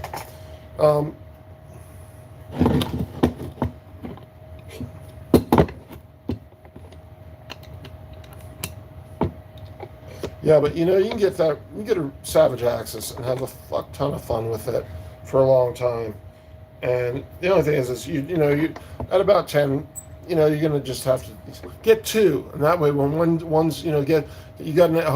hopefully you got an AR, right? So when you get 10 or so rounds down the pipe and the barrel heats up, then you can let it cool down and shoot the AR for a while. Or something else. But shit, check and see when, just check and see when that rebate ends, because it's either the 6th or the 7th, which is like today or tomorrow, or maybe December 30th. But that $75 rebate, shit, it's worth checking.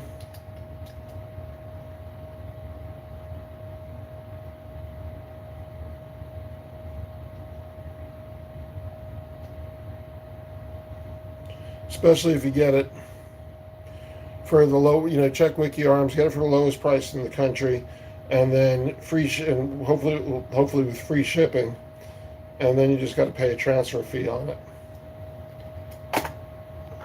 and your rebate will cover more than the transfer fee.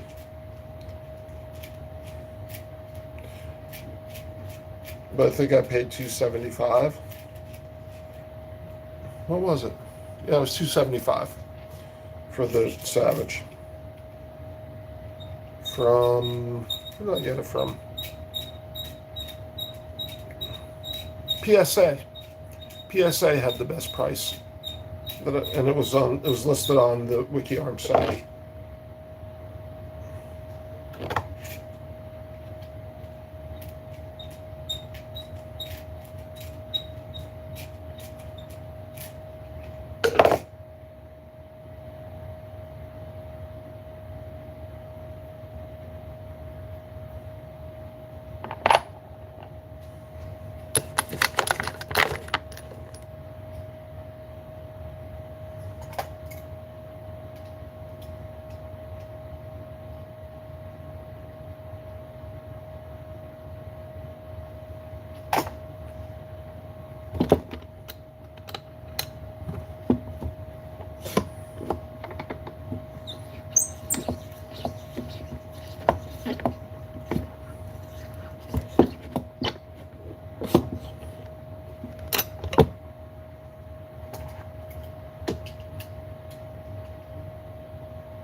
Although the rebate, I got my wife's Savage Access 2.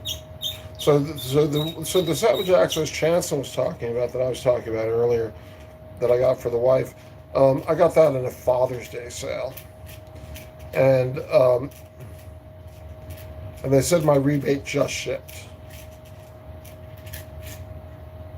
So it ain't like you're getting it anytime soon.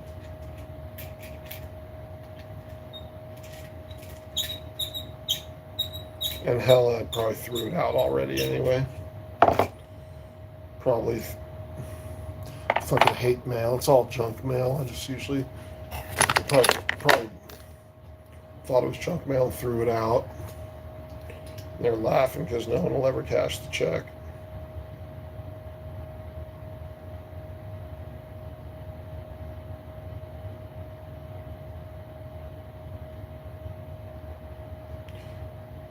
I did not think that the Black Friday sales were worth a fucking shit this year.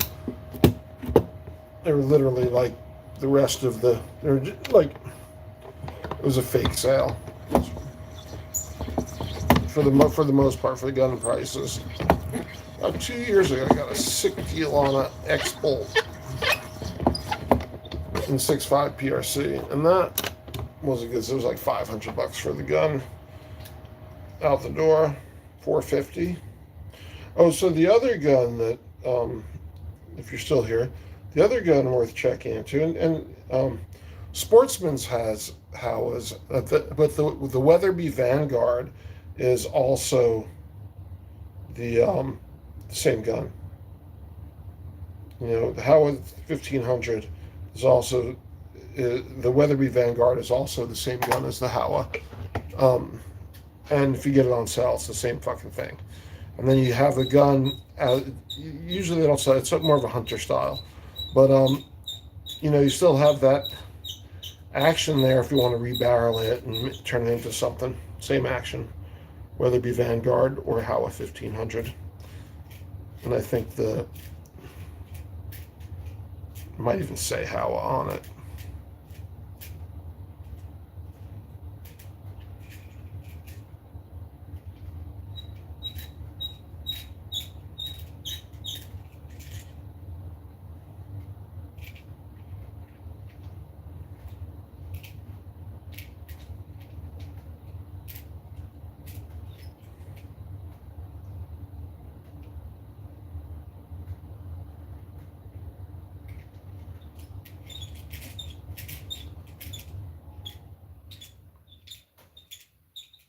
I just forget when that rebate runs out. It was either the 7th of December, which is like what, this weekend, or when that Savage rebate runs out, or it was the 30th. So I don't remember. Sorry.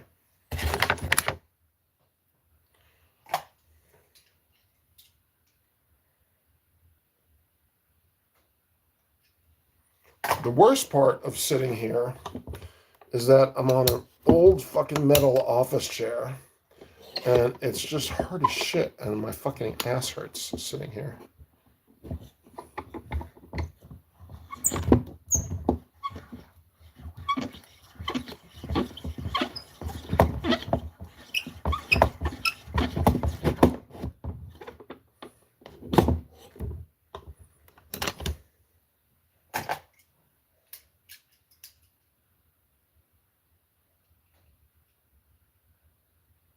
Yep. All right, let's come to this. I don't know if anyone's in here still, which is fine. We're getting down to the end, and then I'm gonna fucking smoke a cigar. Probably sit in the dark, because I love that shit.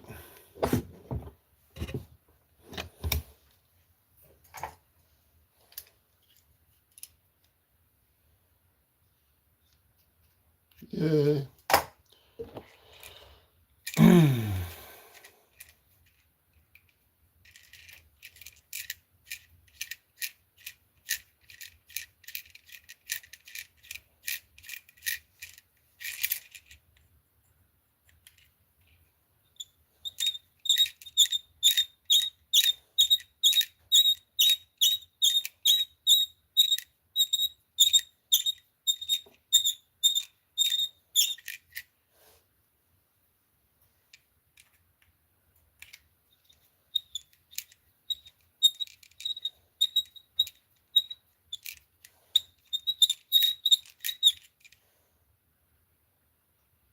Ooh, shit.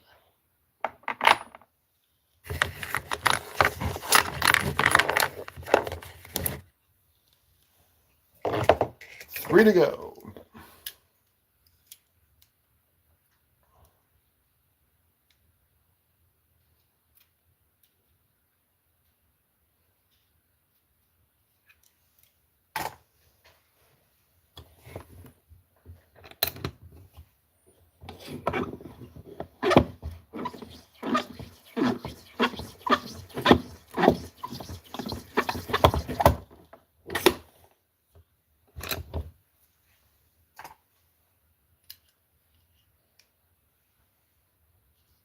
I would check all those guns on the everything.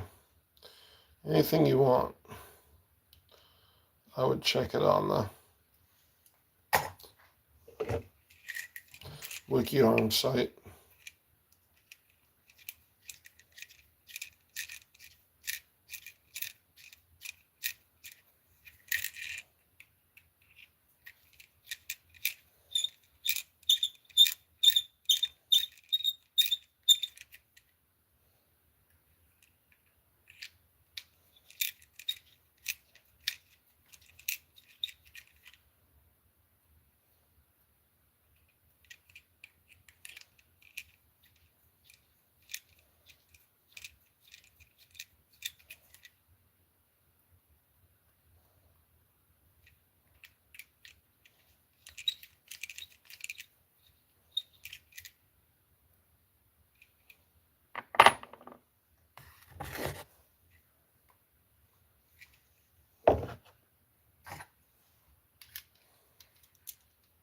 Anybody here?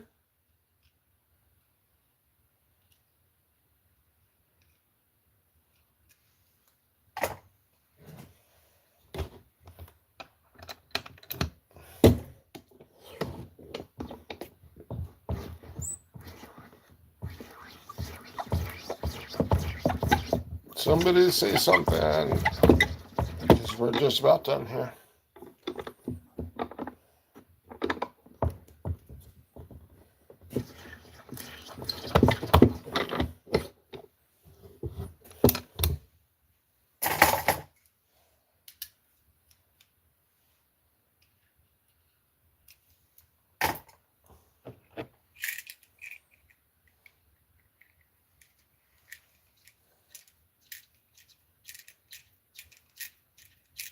Must be warm out, because it's not even fucking cold in here. I mean, we're having like, what, a tropical river? What do they call it? Atmospheric river? You know, just fucking ridiculous amounts of rain.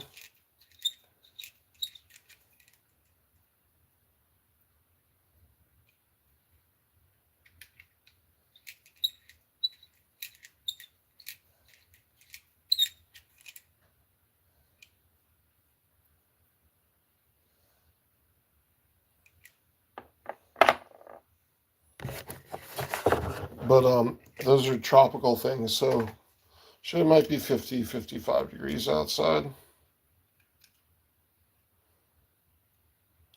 Feels like it warmed up.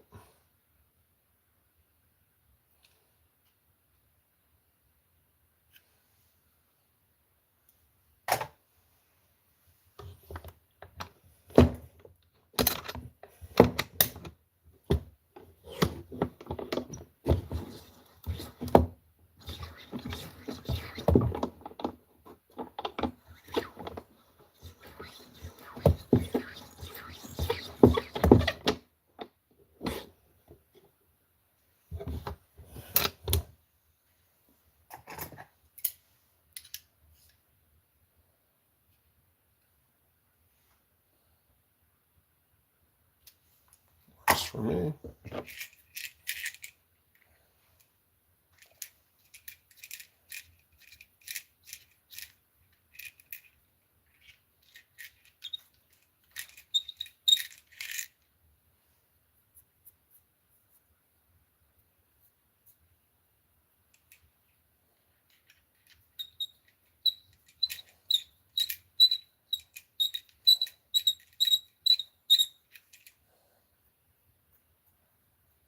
Been on for 2 hours and 13 minutes. In that time, we prepped 49 cases.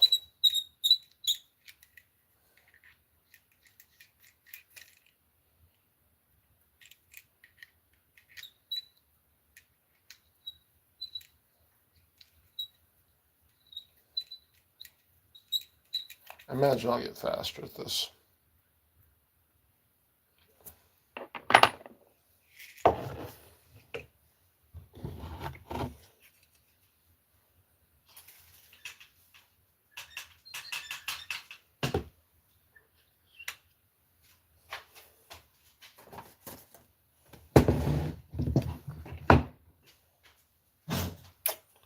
Where's my little brush? Look over there again.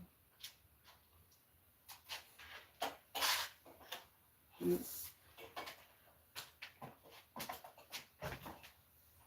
If you're in here, can you see the wife's Mustang?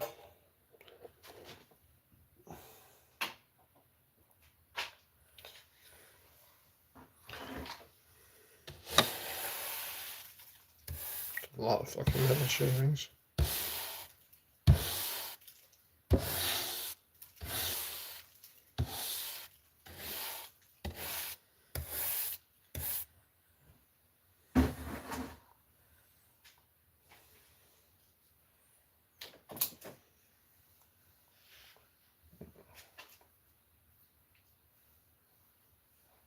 Eye itches.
want to do. Oh, I think that worked. Whatever.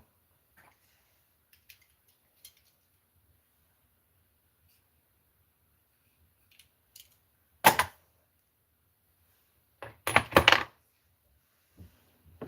think this worked.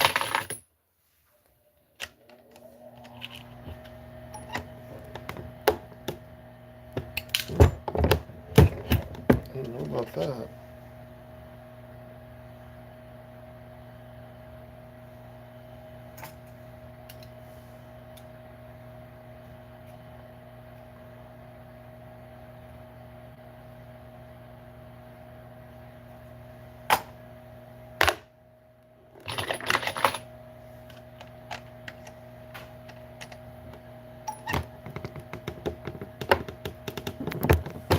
Yeah, got a problem.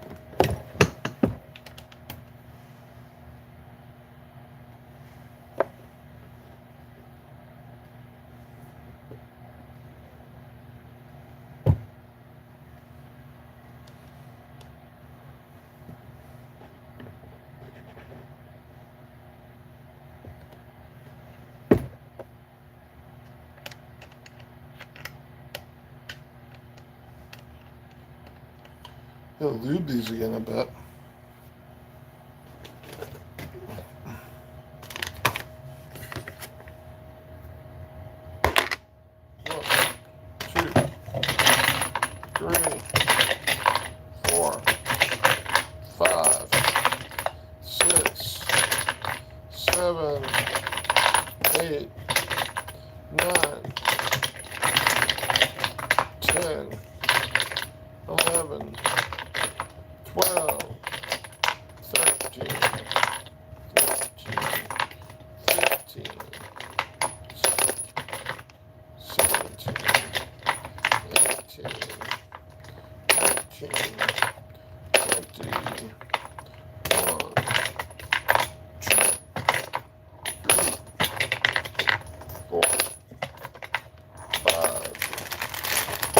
Those are a lot of fucking cases. Well, I mean, I got another 100 or so.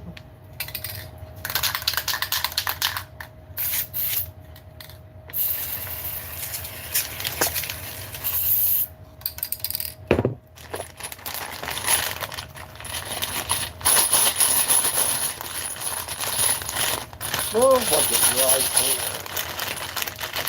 Smells like an old dry cleaner.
Oh, that was the primer. Came out.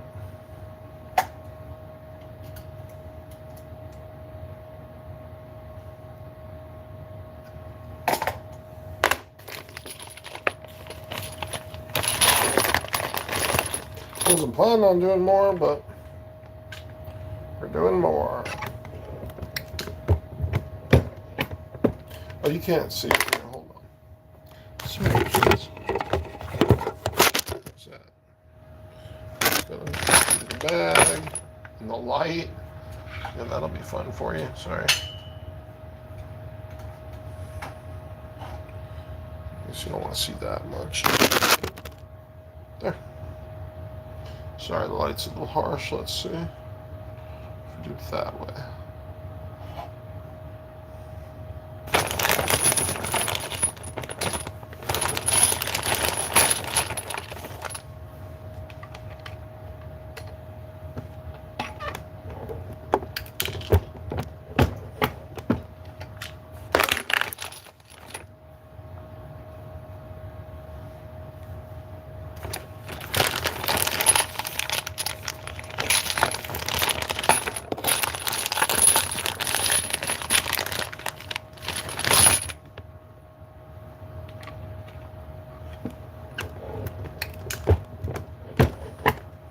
So this is the resizing die. So you stick them in here and that reshapes the whole thing because there's expansion when you shoot it. It also pops the primer out of the bottom. It opens up, takes the used primer out of the priming pocket. Oh, and all these fucking things right then they have to be primed, which doesn't take too long.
These take large. This horny brass one takes large primers.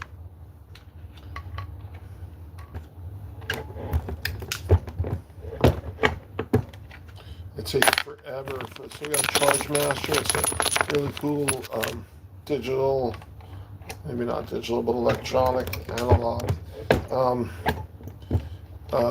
scale and powder measurement system, but it's slow. That'll be yet another live. No idea if anybody's subscribed. It'd be nice if somebody subscribed. That'd be real fun.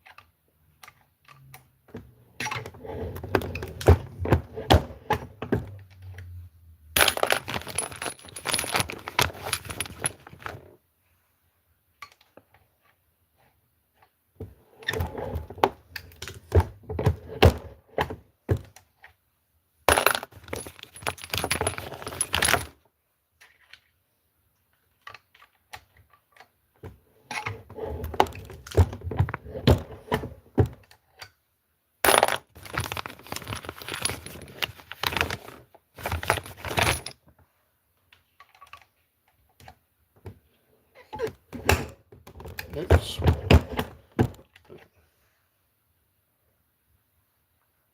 This is okay.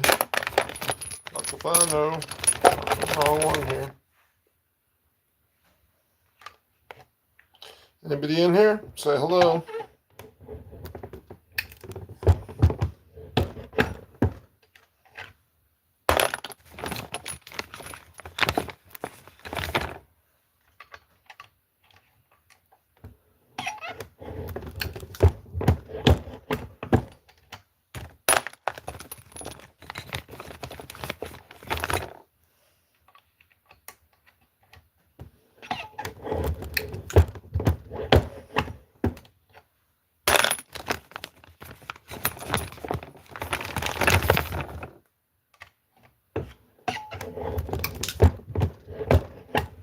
Battery. I don't know how low, but it ran out last night. Oh, it's okay. I got another phone. Psych. But I'm pretty much done here. That was the last case. This gets us out to 25 or something, but I'm done with all the fucking case shit. I'm done for tonight. Let's end this thing. I don't see anybody in here. I'm just going to wrap it up. Thank you. Thanks for being here.